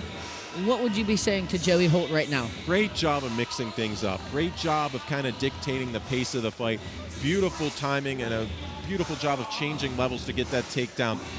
Keep throwing more combinations. Let's get 1-2s in. So we get one down the pike and then one hook, and that leg kick won't be as effective. I'm seeing Joey coming out, using his jab to his advantage, and just capitalizing on that overhand right. That's what I'm seeing this round.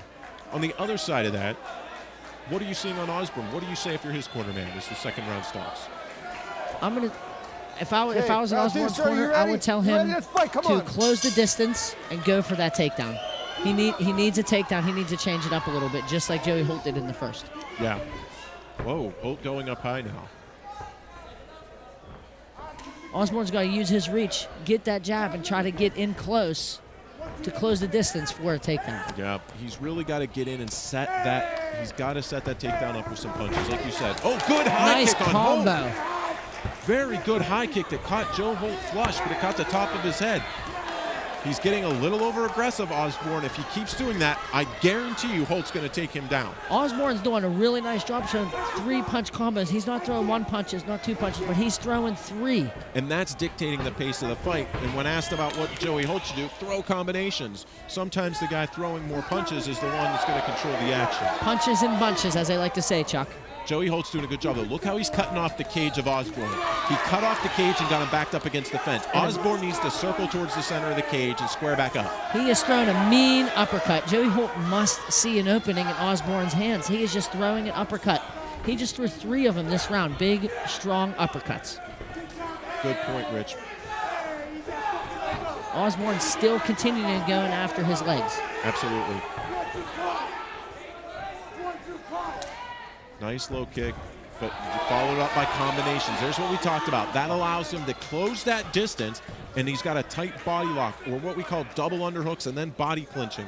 He has control of Osborne right now. Osborne needs to fight his hands inside, and try to get off he does not want to keep his back up against that fence. He's going to work knees here to try to get out, it looks like. Well, Osborne did a real nice job of using head movement and making him miss. Exactly. Now they're up against the cage. Joey Holt has double underhooks right now, which is it's very, very important in the grappling game to get double underhooks. Right now, how much is the sweat at this point, almost midway through the second round, going to become a factor?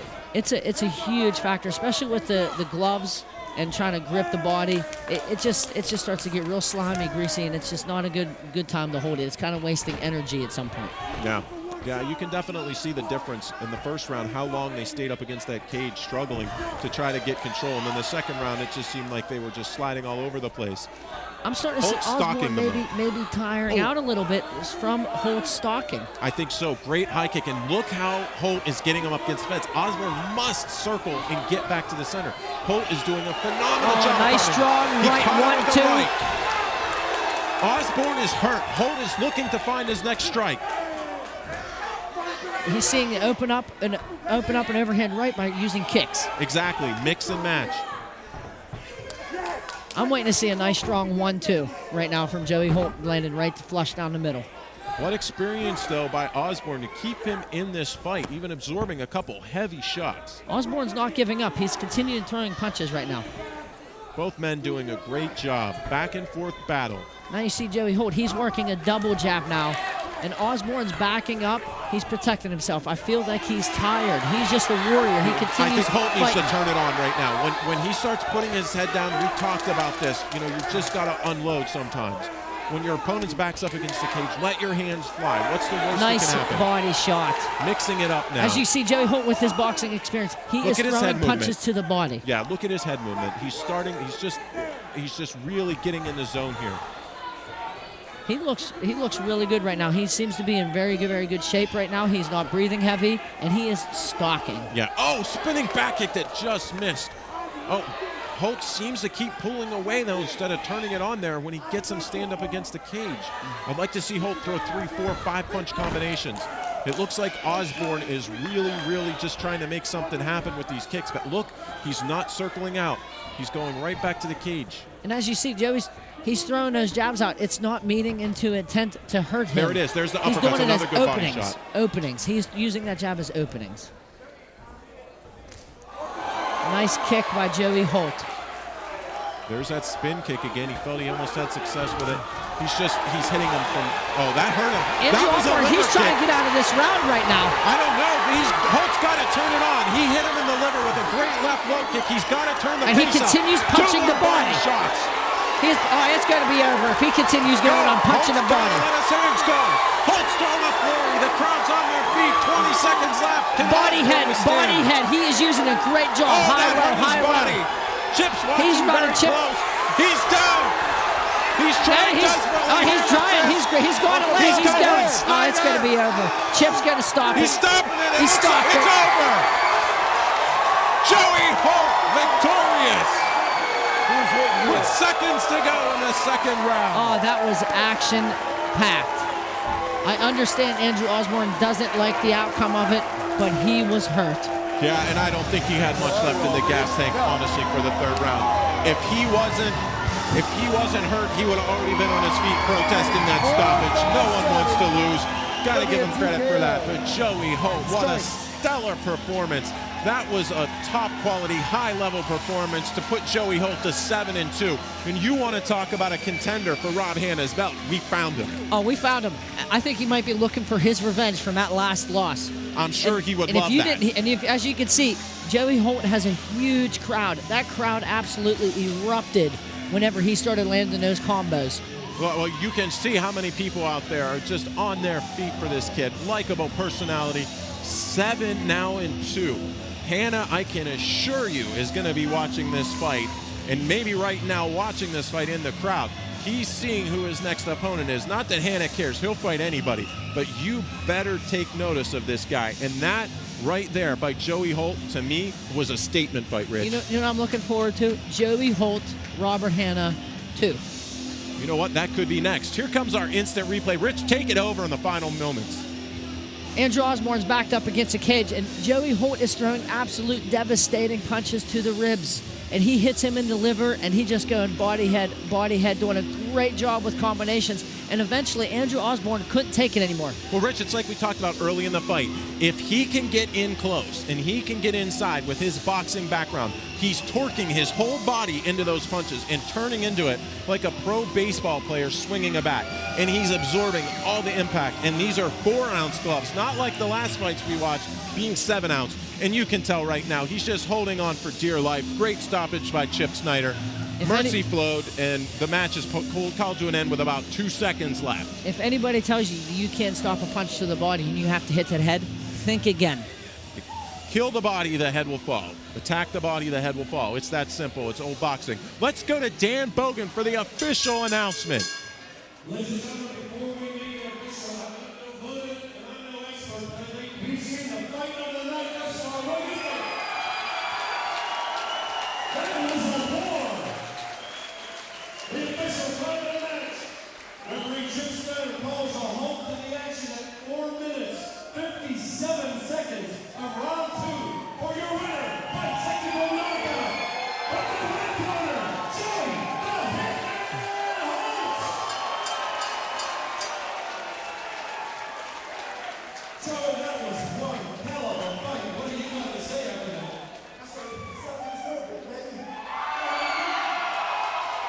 You have a great following tonight. How many buses did they rent to get here? This is me and my man Josh Dinsbury. You put us on a card together, we're going to sell it out. We're going to people that love us, you know, we want to walk on the line. He almost got you in the choke in round 1, but the rest of it, those were haymakers coming out of nowhere. Your kicks hurt me out there. Even Jason Willis said, he's hurt me. Hey, I just want to say, what's up to my students out there in Tyler, Parker, Carter. What's up, guys? I see you. Who else you want to name for your fight team? Yeah, bro. I want to thank everybody that's in that fight team, everybody that's helped me my career. You know, we couldn't do it without you guys and support. It's all I know, so these little people stand up. Hey, let's just make the jaw stand there, baby. That's just not the end of the story. So let's chill you on the feel out of Mike, because he's already going to better than I did. I'm going to say that. I got to tell you, you got a guy in your corner with a lot like Chris Dempsey out there. One day, Chris Dempsey, John on that, my little brother Kyle, happy birthday, baby. I love you. Let's hear it for Joe, the Hitman Holtz! Back to you, Joey, around Chris and Reggie. What a phenomenal performance. Once again, showing great composure at a professional level of waiting for the right opportunity to strike. Once he tired him out, great strategy, got inside, was unable to just throw those powerful body punches and get all of his body behind it. He was able to dictate what was going to happen. Your final thoughts, Rich? My final thoughts, that could potentially be fight of the night. That was incredible. That was just an awesome display of using hands, and he even changed it up and took him down. Andrew Osborne, bless him for all of his hard work and his heart that he put into this. He gave the crowd a great show. Great performance by both men. Neither should hang their head for anything. Osborne, great job. Hats off to you also. This is what it's all about in the professional. You're seeing true craftsmen at their trades right here tonight. We're ready to take a quick commercial break, and then we can go to our co-main event of the evening at Gladiators of the Cage 19. We'll be right back.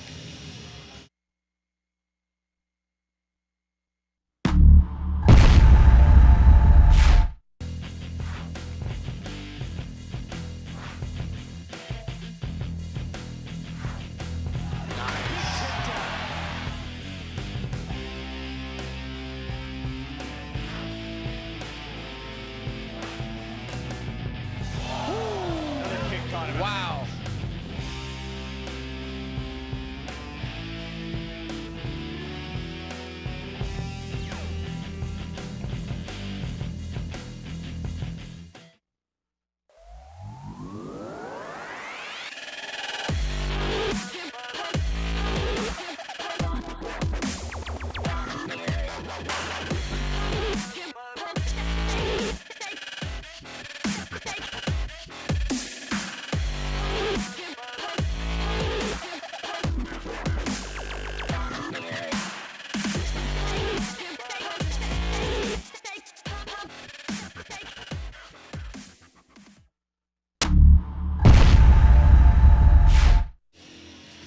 We are back. We are ready for our third professional fight of the evening.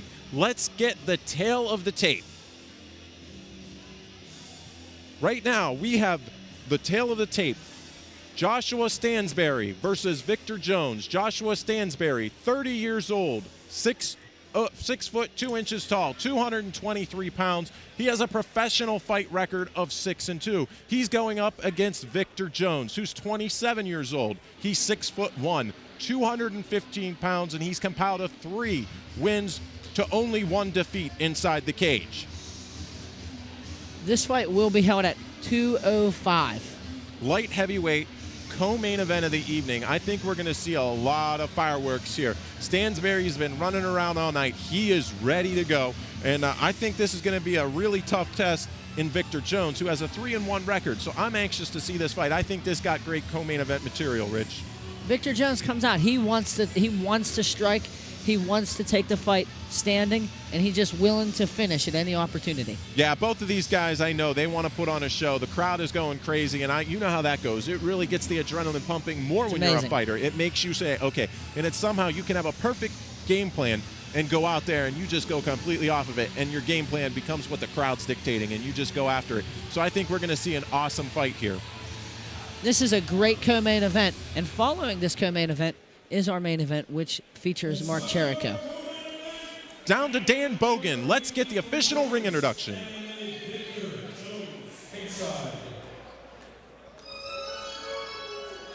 We have Victor Jones fighting out of the blue corner. You hear his entrance music now, excuse me. He's coming out now. Rich, I know you fought on a lot of cards. We keep mentioning this, but how important is it when you're going into a co-main event, the nerves? You've got to watch some of your team members fight, and sometimes you see them win, sometimes you see them lose. What's the thought process going in your head if you see your team member win or you see your team member lose?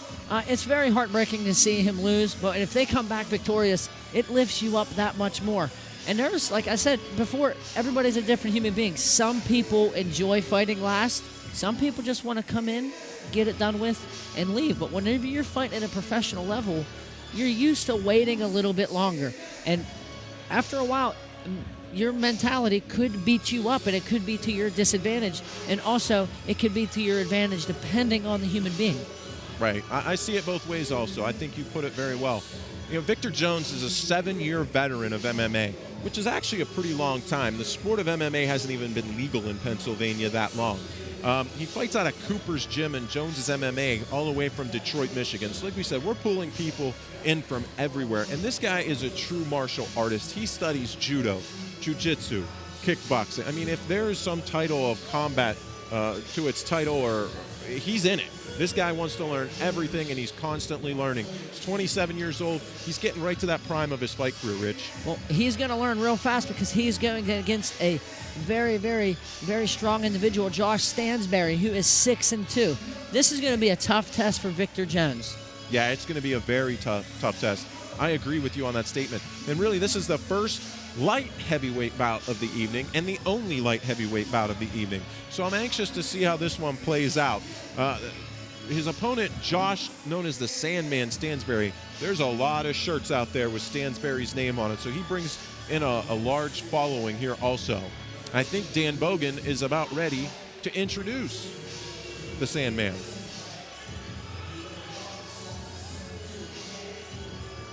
That's a tough nickname, the Sandman. There's a lot of weight behind that. Absolutely. I have nightmares over the Sandman. I have. Twice.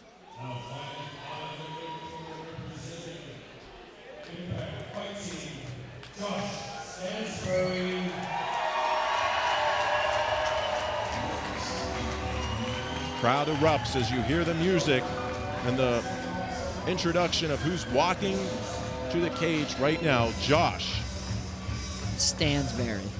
The Sandman. I was afraid to say it. I told you I had nightmares over the Sandman. I know. You saw me flinch a little bit. I appreciate your caring for me. You know how I get. The Sandman and the Hitman, both nicknames that scare me, make me look over my shoulder. And this kid, he earns the right of the nickname the Sandman. And there you see it right there. There he is. Oh, look at that banner coming down. This is the first fight I've seen with a banner tonight. It is, and it just shows you when you're getting into the pro fights how things change. how sponsors come to you, how people want to attach their name to you. And you know what? While we bring that, if you can see in the bottom right-hand corner, that little CRN, we've been blessed to be able to work with a group of guys from Cut and Run Studios. That's who's putting and producing all of our product together, the camera work, and they do such a great job for us.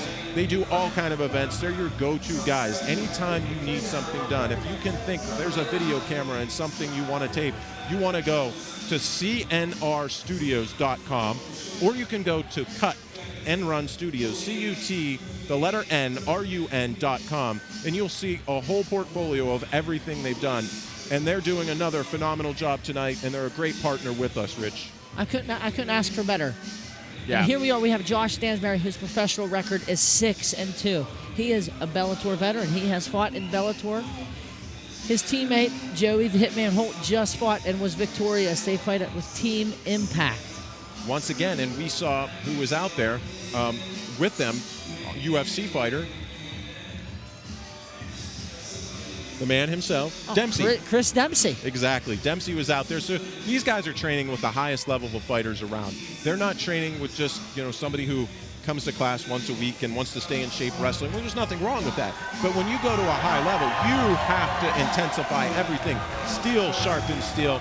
We've got a couple of swords ready to go to battle, forged in the furnace. And Dan Bogan is right now ready to introduce these swords. Ladies and gentlemen, this is our co-main event of the evening. It's in the Gladiators of the Cage professional light heavyweight division. It calls for 3 5-minute rounds. First fighting out of the blue corner. He weighed in at 205 pounds. His specialty is Muay Thai. He stands 6 feet 2 inches tall, 27 years of age, a 3-1 record. He represents Jones MMA from Detroit, Michigan. Victor Bone Crusher Jones! And his opponent fighting out of the red corner. He weighed in at 205 pounds. He's a boxer, a wrestler. He stands 6 feet 2 inches tall, 30 years of age. His record is 6 wins, 2 losses. He's a former Bellator fighter. He's a former UFC fighter. He competed in UFC 19. He represents Impact Fighting and proudly represents East Liverpool, Ohio. It's Josh. The crowd erupts, Chuck. Yeah, they followed this young man from Ohio. So you know he's a big deal. They travel with him. Let's go to Chip for the official announcements here. Look at me. Gentlemen, we went over the rules in the back. I expect you to bathe every knee at all times. I want a clean, fair fight. Any questions red? Any questions blue? Touch and go back. Interesting thing about Josh Stansberry. His 2 losses on his record were his first 2 professional Okay, gentlemen, fights. sir, you and ready? one of them he Sir, you revenged ready? against Come on, John Hawk let's later in his career. And Stansberry's a really good guy. One of the things he's most proud of in talking with him, you know what it was? It wasn't his 10-2 amateur record. It wasn't being the NAAFS AMI champ. It wasn't his Pro Series light heavyweight title in NAAFS. It wasn't the multiple grappling tournaments, being a 10-year vet. It was that he coaches youth wrestling out of Liverpool. That's the kind of guy he is. That's what he sees as important, and that's classy. I can't agree more. I see Victor Jones, as Dan Bogan said, one of his specialists is Muay Thai. He came out throwing Thai kicks to slow Josh Stansberry down. Good job, though, of a clinch there and trying to slow Stansberry down. Victor Jones, I got a little scared also during the introduction when Dan Bogan said the nickname of Victor Jones as the Bone Crusher. Here I am, face-to-face with a Bone Crusher and the Sandman. I just avoided a Hitman earlier. It's scary stuff up here, Rich. You're getting pretty lucky. I know. I'm glad you're here to protect me. Back to the fight, though. Inside leg kicks working, outside leg kicks. They're still feeling each other out. Stansberry has a slight height advantage. Yeah. As you can see, he's throwing out that long jab. But Victor Jones, he continues going after that leg. Yep. Hold, hey, I call time. Back off for a second. Looked like a real quick, barely touched low shot below the belt. Sure. Josh Stansberry wanted to continue going, but Chip Snyder, when he tells you to stop, you stop. That's exactly right. You listen to the referee. It was a complete accident. He's only there for your safety. And the crowd is just chanting Stansberry's name. This will do so much. Now it's getting scary. Sandman is being chanted, Rich. Let's fight. Victor Jones, he's very, very cool and collected right now. He's just taking his time. He's just feeling things out right now. Did a good job of a big overhand right. Yep, Stansberry keeps going with that. As you can see, Stansberry's turning more of a different angle. He's more like vertical towards Victor Jones, trying to make him less of a target to hit. No doubt. And one thing I hope Stansberry, because of the crowd's reaction, doesn't get over-aggressive, trying to push this fight too fast. But once again, he's hitting that big overhand right. It seems like, for whatever reason, I'm not sure why, Jones is just leaving his hand very low, and he keeps going with that overhand right, which Stansberry keeps connecting. And this is the second time against the cage here. And he got bear hugged him straight to the ground. Yeah, he just out-muscled him right there, straight up against the cage, good positioning. If you guys are new, whenever somebody gets double underhooks on you and they clasp their hands behind your back and they squeeze, it takes your hips away and you can no longer move your legs. Exactly. You're at their mercy. They're going to move you, they're going to throw you, they're going to toss you. Victor Jones throwing a jab as he's getting up. As you see, Stansberry, he's doing a nice job protecting the right side of his face. That right hand is planted against his face. What I'm watching here, and it's starting to scare me a little bit, Jones is going left and right. And now see how he's going left? If they engage a little closer and he keeps circling off to his left, he's circling right into the power of the Sandman. And that's dangerous because we've seen him wing that big right hand a few times with a lot of bad intent behind it.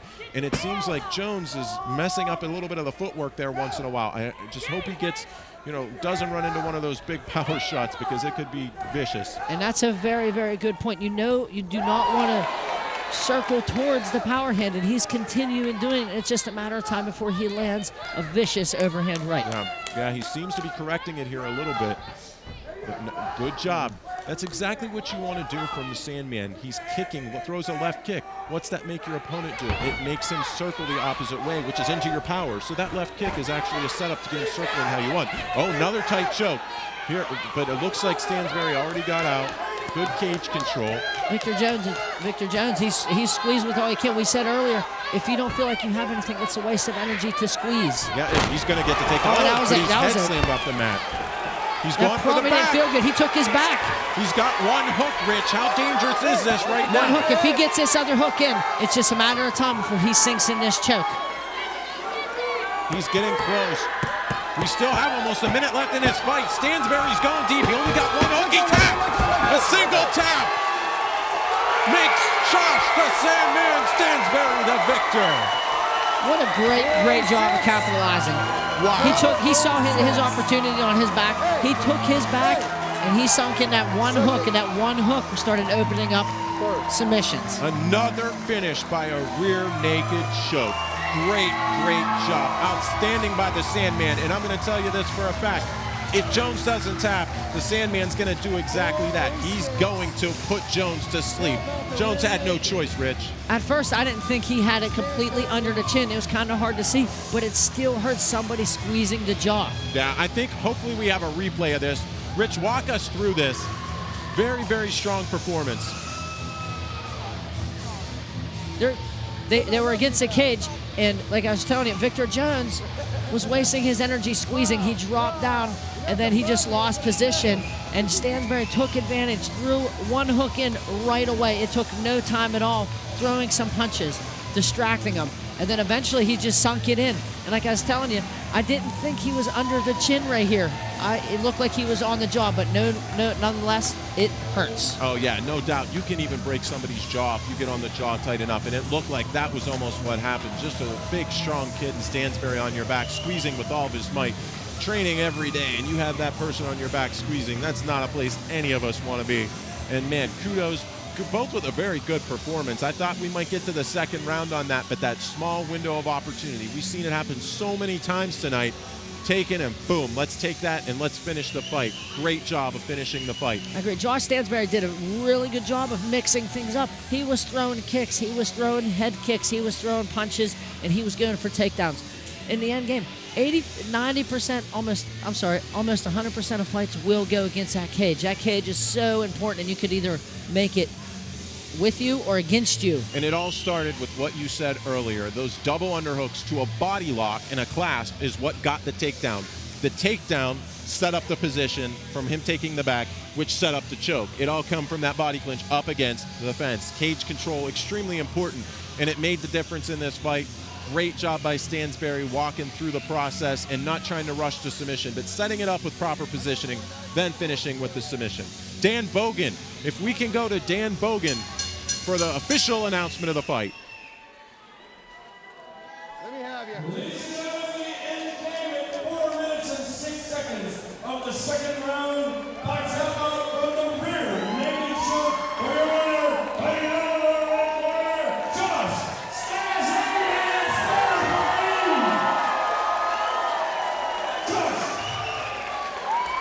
There's going to be a party. Hey, Liverpool High. Go that way into the door.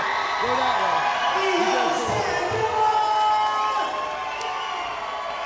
Who do you want to thank tonight? Well, I'm going to thank a lot of people. It all starts with my mom and dad. Listen, my dad, my dad, and my mom, like you would never believe. My girlfriend, Michelle, my kids, look, David, Preston, Caleb, and bringing it home. Eat out. Come on, baby. Get out of here. We're going to have to retest the roof after this one. What's that for the Sandman? Listen, man, I love to compete. I love to fight. I want to be in the UFC. I want to take my skills there and take over. But at the same time, I want to keep plugging away. Training with guys like Chris Dempsey, John Arnett, the Hitman, Holt, Don Mazzara. Listen, we're doing stuff. Let's go. It's Liverpool. Let's hear it for John Stansberry.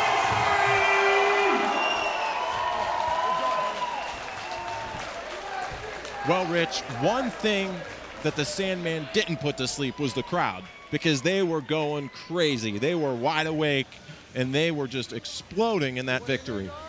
I agree. It was just amazing. As you can see behind me, this is all Joey Holt and Joshua Stanberry's fans. They are excited to be here.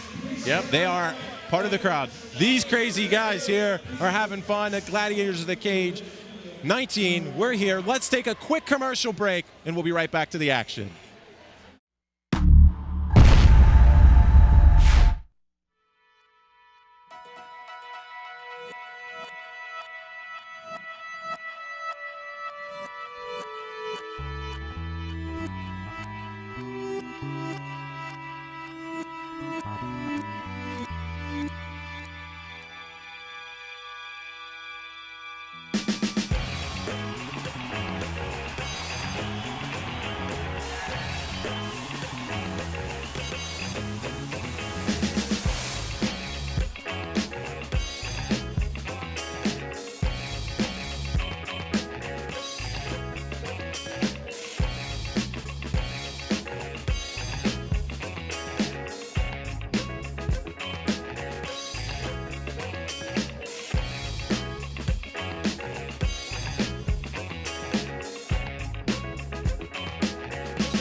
Welcome back, fight fans. Gladiators of the Cage 19. Man, we have seen a bunch of great fights. We've been through 8 of them. We just had the co-main event. That one just took down the whole house.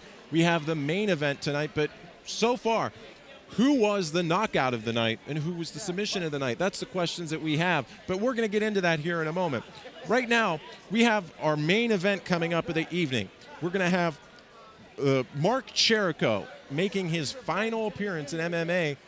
How stoked is the crowd going to be on this, Rich? This is going to be an incredible crowd. You think they chanted for Josh Stansberry and Joey Holt. It's going to be the whole entire building erupting at the same time. It's going to be even louder than the last. Exactly. I agree. This is the one everyone's been waiting for. Let's go to the tail of the tape and get a rundown on these two warriors. First, we have Mark Cherico. He's 29 years old. He's 5'7". He weighs 150 pounds. He is 8-1 in mixed martial arts. He's going up against Nathan Landauer, 27 years old, 5'9", 153 pounds, with a professional record of 6 wins and only 1 defeat. This fight is an evenly matched fight. I can't wait to see this fight go down.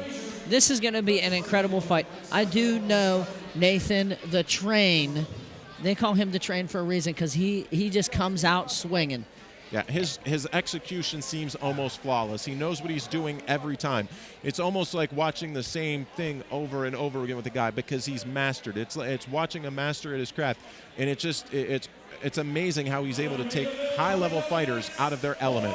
He's not afraid to punch. No. And he's going to continue going in there no matter who the opponent is. Let's go to Dan Bogan for an introduction of the fighters. On to you, Dan.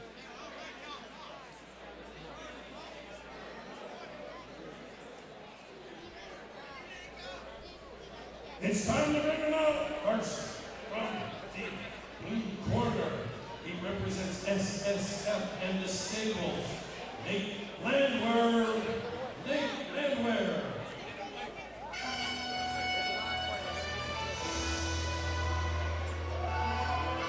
Interesting choice of a song here, Chuck. It really is. It's taken me off guard, Rich, I must say. I like it.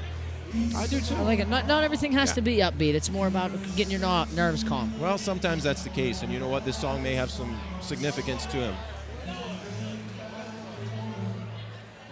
We're waiting to see Nathan Landauer heading to the ring. Saw him at the cage, excuse me. I saw him in the back. He was warming up, doing sprints up the hallway. He did look relaxed. You know, there's always this nervousness going in, but especially being the main event, fighting a hero really in the Pittsburgh area, and Mark Jericho, once again, done so much for the sport. I understand that the crowd may be getting impatient with this overdone entry, but guess what? He is the main event, and quite frankly, he can do what he wants. Well, absolutely, and you know what? This is his time. This man's trained months and years, you know, just months for this specific fight, years to get to this point, and just taking his time to embrace everything and get to this moment.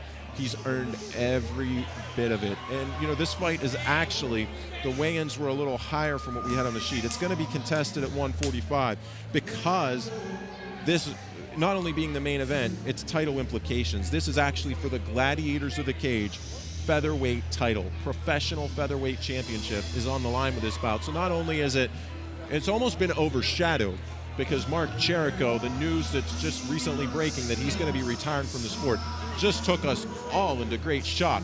And Landauer stepped up and said, yeah, you know what, if he's retiring, I'm going to put the strap on, I'm going to win that belt, and I'm going to carry the torch, which Jericho's kind of carried in the area. So he's got a lot of shoes to fill if that's the case, but I don't think Jericho wants to go on a loss. No, I disagree. He does not want to go on a loss. I mean, I agree. But you Nathan, agree to disagree. Yes, I do. Nathan the Train, we were just talking about where Gladiators of the Cages go, and we have a gentleman here fighting for the 145-pound Gladiators of the Cage title from Tennessee.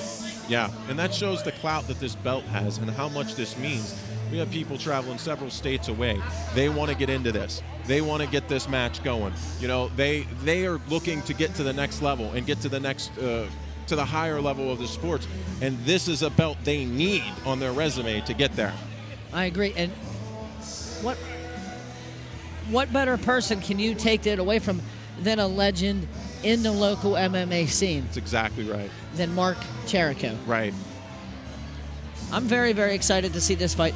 A little bit on Nathan the Train. He is 6-1. He is on a 4-fight win streak. His last loss was in 2013, so he has been on a tear lately. He has wins combined with KOs and TKOs and submissions. He is an all-around good fighter. He mixes it up every which way. I don't think there's a weakness in him. Calling to the cage from the red corner, he represents Fight Club Pittsburgh and Pride Lands Pittsburgh, Mark Jericho! And as you heard the crowd with this, it is sad to see this may be Mark Jericho's last entrance to the cage. You know, it is really sad to see. Mark's done so much, but, you know, we really can't dwell on that, I guess, right now. I'm just going to try my hardest to embrace what he's doing tonight. And I think he's going to come out with a giant chip on his shoulder and say, you have to knock it off. And I'll be quite frank with you, Rich, I wouldn't want to be the guy trying to take it off. I completely agree. He has He has nothing. He has all he could lose right now, and this is his career right now. That is basically on the line. And now people may disagree. Why would he be quitting and retiring? Well, if nobody knows Mark Jericho, he is a huge family man. He loves his wife, he loves his daughter, and he's going to do anything he can to support them. And when you get to a level, if you become so accomplished, a lot of people expect a lot of things from you. And sometimes what it does is it kind of gets in the way of personal and family things, and it just can happen once in a while, you know. And I don't think that he's neglected or anything like that, but he's forced to the decision and the choice. What's the next step in my life? I've already accomplished so much, and I've got a reputation, and you know, maybe he's looking for some time to go through and regroup with everything. But Gladiators of the Cage, once again, I want to thank them for a phenomenal job putting on this show and putting on this main event, and maybe being the avenue to kind of usher this great fighter out and being the last fight. And Mark Jericho has chosen this organization to do that, which says a lot. Listen to the crowd. He brought up the organization in the local MMA crowd. There is people on this card that are simply, he is their role model. Exactly. That's who they want to be like, is Mark Jericho, and bless him for being here. Absolutely. I believe Dan Bogan is ready to officially announce these two warriors. Danny. Ladies and gentlemen, final round of these bouts are approved, sanctioned, and supervised by the Pennsylvania State Athletic Commission Executive Director, Greg Serber, Commissioner at ringside, Rick Steiner-Waller, Chief Inspector Ron Rossitano. The judges for this event, Todd Kushka, Paul Reeder, and Drew Long. The referee, Chip Snyder. Timekeeper at the bell, Stephen Hammer. Position at ringside, Dr. Lawrence Biskin. My name is Dan Bogan. Ladies and gentlemen, this is your main event of the evening. This is for the vacant Gladiators of the Cage Professional Featherweight Championship of the World. Calling for 3 5-minute rounds. First fighting out of the blue corner. He weighed in at 145 pounds, a freestyle fighter. He stands 5 feet, 10 inches tall, 27 years of age. His record is 6-1 with 3 knockouts, 1 technical knockout. He fights for SFF and the Stables. From Clarksville, Tennessee, it's Nate, the Train Landler. And his opponent, fighting out of the red corner. Amazing.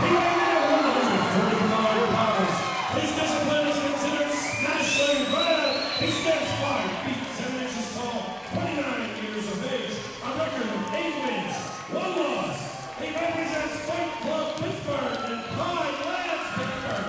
From Bloomfield, it's the Pride of Bloomfield,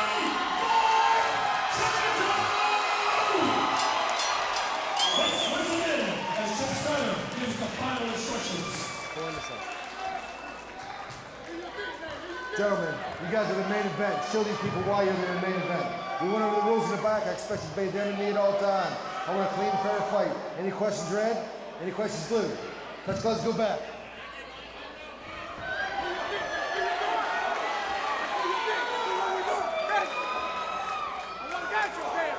Okay, sir, you ready? Sir, you ready? Let's bang, come on. Now, Chuck, what are you expecting Mark Jericho to do? You know what? A lot of the same on Mark Jericho. Work your punches, work your jabs, set up your takedown, look for positioning, crowd him up against the cage, get inside control, and grind out the fight. He is a master of ground and pound. He just knows how to dominate fights on the ground, and he finishes them.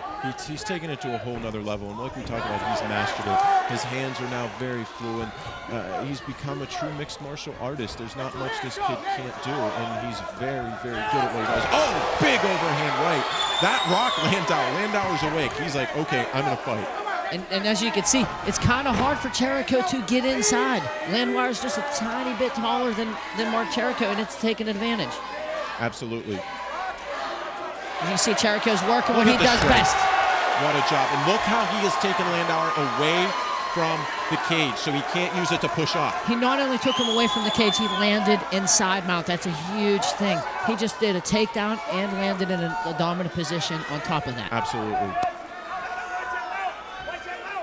the train. He's squirming. He's doing a nice job getting up. Jericho might have a neck here. Well, he's working it. It looks like that. Good job. No, he's going to separate. He just wants to separate this, and having a cage battle with Jericho might be the most difficult way to beat him. But Landauer's sticking in there, throwing really good knees to inside of the legs. It's looking like he's going to make this a long fight. Hey, I'll knee you and I'll take your legs out. I'll beat you in the later rounds. And we know Mark Jericho against the cage, he is no stranger to the cage. This is where all of his fights go. And Nathan, he's just doing a good job. He's adapting. He is very, very calm right now. And Mark Jericho's game plan, I believe, is to close the distance and do what he's doing right now because Landauer's dangerous with his hands. Yeah, absolutely. And I think anyone that scouts Mark Jericho knows what a master he is of ground and pound. And they're both guys doing a very good job of cage control. Both fighters calm. They're just still reaching each other out. Jericho's having a tough time getting inside with those punches because of the reach of the train. Yeah, and he really is giving up a lot in reach. Landauer, tall, lean, both in great shape, and Jericho really has to work a little bit harder to get under those punches. And we were just talking about how strong teams could be. There is no stronger team in the local MMA scene than Pittsburgh Fight Club. They've been around. Huge team. Yeah, they've weathered a lot of the storms. Anyone that's ever tried to run a gym or put together a gym knows how hard it really is to keep a good gym running. And a lot of the guys you're training are trying to make a career out of some fight full time. Finances aren't always there, and it shows that guys like Mark Jericho and their contributions to their gym have kept that gym open and allowed fighters to be produced and fight on these shows and at this level. I agree. Mark and Greg Rudolph is doing a great job with Pittsburgh Fight Club right now, if I may say. There's fighters on every single card. Yeah, they're definitely promoting. Oh, nice overhand right. Wow. Landauer just keeps coming at him, though. He's got a strong jaw, as the fights I've seen previously to him. He has a nice, strong jaw, and Jericho's continue going to try to hit him to rock him. Yeah, Landauer throwing a bunch of punches, but he's keeping his hands low and his chin up. That's a recipe for disaster. They are having fun right now. Mark Jericho's having fun on his last fight, and that's what matters. Exactly. Good inside leg kick. Another one. Nice. He's setting it up with the jab. Absolutely. Nathan caught the leg. He was slow to take advantage of the takedown. Jericho quickly pulled it away. Nathan dropping his hands is worrying me on those exchanges. There's that big There's another one. Yeah, he's dropping his hands. He seems not concerned from the power of Jericho. Not sure that's a great idea. No, you know what? It may not hurt the first time or the second time. I tell you what, you get hit 20 times like that, it's going to hurt. Well, it's a game of centimeters, if not millimeters, Rich. There's such a small window where you get cracked, and it just can put your lights out. There's not a particular spot sometimes. It's just a particular way. Jericho nice and calm against the cage. Turns Nathan around, and now he has the advantage. Yeah. He's working underhooks and a nice elbow. Good elbow, good separation now. Nathan punching out. Yeah, they're jockeying for position up against that cage. Both guys realize the importance of cage control. Oh, and a nice overhand right. He continues hitting him. And I don't know if Nathan's not feeling it, but he's sure pretending like he's not feeling any of that. But you know in a fighter's mind, it hurts. Yeah, it absolutely does. Good thing the adrenaline's running. That's very true. He may feel it tomorrow. Landauer tries with a flying knee, and the round comes to an end. Jericho's pumped. Looks like Landauer's giving some words to Jericho, but I think we're in for a treat this second round. Jericho is excited to be here. There's nothing taken out of him. He don't even want to go in his corner. He's so fresh right now. No, he's really just enjoying the moment. Jericho has only suffered one loss in his whole entire career, and he got caught with the guillotine. That's as simple as that. And that's one of the easiest moves to truthfully get caught in, especially if you're a wrestler. We've all been caught in it. You know, if you've trained any length of time, that's one of the go-to moves for a lot of guys, especially Brazilian Jiu-Jitsu guys. And Mark has such a trend of doing the same thing so well that someone finally just caught him. They must have studied a lot of film to their credit, and they knew when to catch it, went for it, and in those matter of seconds caught it. But everybody loses. And you know what? Jericho came back his next fight after that, did a great job. It's inevitable. Even if you don't see it, on their fight record yet, guaranteed they got tapped or they got knocked down or knocked out inside the walls of the gym. But you know what? What happens in the gym stays in the gym, Rich. Okay, round 2, you ready? You ready? Come on, let's fight. Well, here we go. We're off to the second round. They come and touch gloves, and they come out swinging. Jericho still, he throws that jab, inside leg kick. He may be setting up for another takedown. And it doesn't look like Landauer wants this fight to go to the ground or he's even pressed it. It looks like he's trying to keep Jericho at the end of his punches and his kicks and make Jericho go through that. But I don't know if baiting with your hands down is the right move, you know? I agree, and he landed a strong overhand left. We knew it was coming if Landauer didn't get his hands up. I'm sure. And Jericho's no stranger of finishing fights, and that's what he's going to look to do right now. And I'm sure Jericho's corner told him the same thing. The kid's dropping his hands, his chin is up. It's going to be a bad recipe for disaster if you keep throwing those punches. And he finally hit. This is not where you want to be in the second round, getting a little fatigued with Jericho riding you. Jericho, he goes into side mount. Nice transition. Nate puts his feet on the cage. But watch how Jericho will get himself. Look, he's going for an armbar now. Awesome. He's taking the back. Now he's going for the neck, Rich. He's got 2 hooks in. He's going for the neck. Out. You know, he's going ground and pound. He's feeling his way. He's going to spread Nathan's hips out and open up that neck. Landauer is fighting viciously to try to get out of this. There's a lot of work happening here with hip control. But Jericho's got both hooks in. He's got to keep the punches going. He's waiting for him to pop his chin up a little bit and get the rear naked choke. There he is. He's spread out. It's a matter of time. Here it is. I think he's got it something. He's got it deep. It looks like it's deep. He's squeezing. He's got nice it. job. Jericho ends with the rear naked choke. What a great fight. 134. What an absolute stellar performance by Pittsburgh's champion. And now the 145-pound champion of Gladiators of the Cage, Mark Jericho. What a great fight. He came out and he knew exactly what he wanted to do the whole entire time. Absolutely. He was throwing that jab. He was trying to get inside. And it was just a matter of time. And like you were saying, Nathan kept his hands down. That's very, very dangerous. And can't do it. Hey, he may not felt all the other ones in the first round, but he sure felt that overhand left right there. I've never been a proponent of leaving my hands down to take shots to entice my opponent in. I have never been a fan of that. You know, first and foremost, protect yourself. Use your punches and your kicks to open up your setup. But you know what? Landauer's a little taller. Maybe he felt comfortable with his hands being a little lower because his jab could reach Jericho better. I don't know. Either way, you know, maybe a lesson learned there, but we've seen it happen, and man, Jericho and his corner definitely saw it also. I hope we have a highlight here. Here we go. Replay, Rich. On Mark Jericho, he sunk in those hooks deep, and he spread Nathan's hips out. And then eventually he was throwing punches, and Nathan dropped his hands and opened up a neck. Yeah, you know what? And Jericho took advantage of it so fast. Yeah, I didn't even see the tap. It may have been verbal, or it may have just been very light. From our angle, we couldn't see it. We know Chip was on it, and he didn't make a mistake. Great job there. There was no doubt about it. Once he got those hooks in, like you mentioned, he flattened them out. He was able to get both hooks through the ground, gets the choke. I believe that's the 5th fight tonight with a rear naked choke. And I'm going to tell you right now, that's going to be a contender for submission of the night. And as you see, his wife was in there hugging him, and probably an emotional moment for Mark Jericho. But I'm glad where he's going. He's a great, great man. Down to Dan Bogan for the official announcement.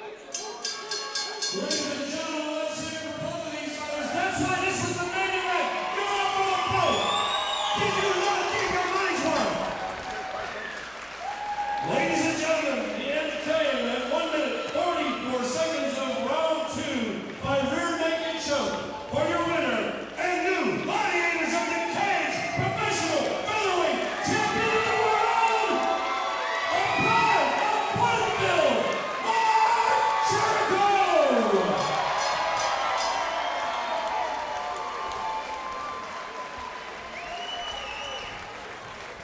Before I speak to you, Mark, first off, on behalf of all fighters and all fight fans in the tri-state area, I want to thank you, and we want to thank you for what you've done for Local MMA. Thank you very much, Mark Jericho. Now, you're going to want to thank somebody here. Yeah, I'll take the mic 'cause I got a lot to say. I hope anybody ain't in a hurry.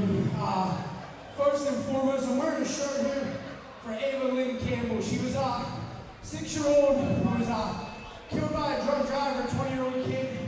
Got behind the wheel and took it right out of his mom's hands. So if you've been drinking tonight, do yourself a favor, turn your keys over to someone who hasn't been. Call an Uber or a taxi. You don't care enough about your own life. And these guys are lives brothers. Man, this is very destroyed. Come pick up and go pay the behind the wheel.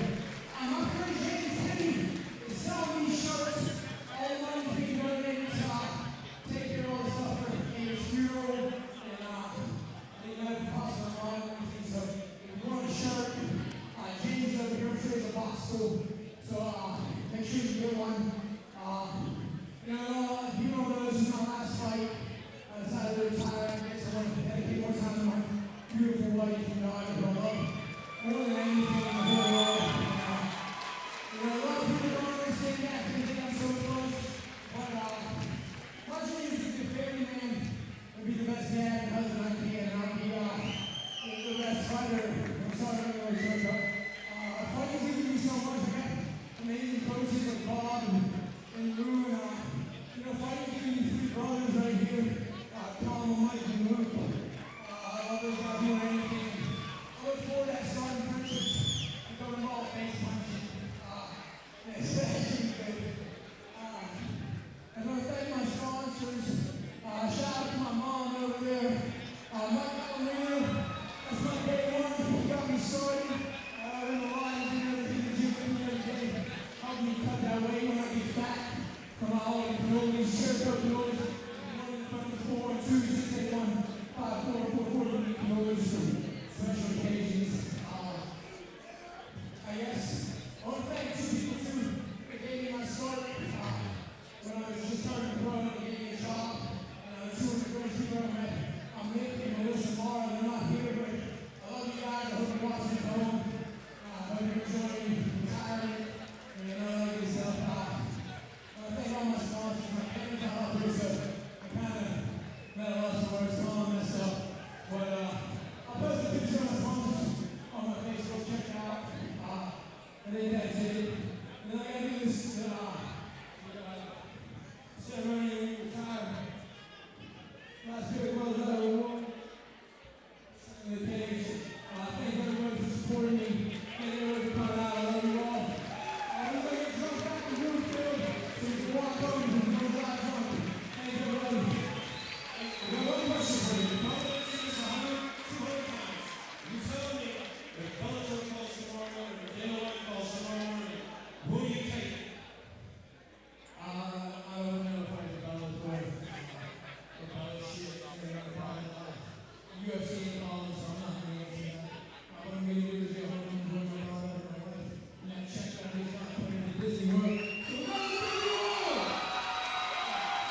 Thank you for playing for us, players. We've been after him for some time now to come fight for us. And Mark finally decided to fight for us. We're proud to have him as his last fight. Enjoy your trip to Disney World. It was really nice to have a promoter that wouldn't stab you in the back after doing it for 7 years. Matt Layshaw, I hate you. Let's hear it for the pride of Bluefield, Mark Jericho! Ladies and gentlemen, this is our last Gladiators of the Cage event of 2015. We wish you a great Thanksgiving, Merry Christmas, Happy New Year, and look for more Gladiators of the Cage action in 2016. Drive safe, God bless. Hope you enjoyed yourself. Tell everyone you were Gladiators of the Cage. Good night. Well, fight fans, what an exciting event Gladiators of the Cage 19 turned out to be. We knew we was going to see a title fight, but more importantly, maybe even than that, the retiring of Mark Jericho. And the first thing he says, and maybe the most pivotal, important moment of his life, he talks about the loss of a family losing their 6-year-old child and trying to support them with funeral costs and selling of T-shirts. That shows you the character of this person. And what a great night of fights. What's your thoughts overall, Rich? My thoughts on that fight, it was incredible, and I'm very, very sad to see Mark Jericho go, but I know he's a good human being, and he's going to do the best thing, what is for his family, and I can't blame him. I don't have a child of my own. I do have a fiance, and I will do anything in the world to support anything. Yeah. Absolutely. Well, that takes us to all this excitement. Big question. What was the KO of the night, and what was the submission of the night? The Gladiator, the challenge staff, has done that. We're going to go first to the KO of the night. Rich. KO of the night goes to Joey the Hitman Holt. He came in throwing hands. He used his hands, he's boxing experience, and he was throwing body head, and he was landing vicious body shots. And Andrew Osborne could not take it anymore and put him to the ground, and eventually the ref had to stop it. Yeah, absolutely. There was nothing left in the tank at that point. And Chip Snyder, once again, the best there is out there, finally says, I've seen enough. Congratulations, Joey Holt, KO of the night. And that leads us to one more, the submission of the night. And how fitting on the night of the choke. I believe we had 5 fights end by choke. We have the submission of the night. If we can put that up, submission of the night is going to be. We're working on that right now, because I think we're going to be surprised. Maybe there is no surprise who the submission of the night is. There could have been several, to be quite honest about it. But with the implications of the night and the matches and the significance of the event, I think this is going to tell you right now, and there won't be many arguing. This is not only, in my opinion, the submission of the night. I'm going to go with fight of the night also. It was just a great match to watch. And as you see, Jericho was trying to get inside, and he used that cage work. He took Nate down, and he eventually sunk both of his hooks in. And what all jiu-jitsu guys learn is to spread the hips out, continue punching until a neck opens up, and he capitalized on it. Yeah, absolutely. Pittsburgh has kind of retired and lost one of their MMA legends and an icon, not only as a fighter, but as a person in Mark Jericho. I'm sure he's still going to be around, but he's going to be doing the most important thing in his life, and that's taking care of his family and spending more time with them. So we look forward to that. It's been an exciting event here at Gladiators of the Cage 19 here in Cheswick, Pennsylvania. It was an honor to call these fights. Once again, Robert Joseph doing a phenomenal job putting on this show. Cut and Run Studios, another phenomenal job once again. Jordan and his crew, top notch. If you need them for anything, check cutandrunstudios.com. Great job of everyone. We want to thank you and let you know that the next Gladiators of the Cage event should be in January of 2016. We'll kick off the new year with a big show and a great card. For now, I'm Charlie Smith, signing off with my broadcast partner, Rich Schleihoff, and I'm also signing off. Stay strong.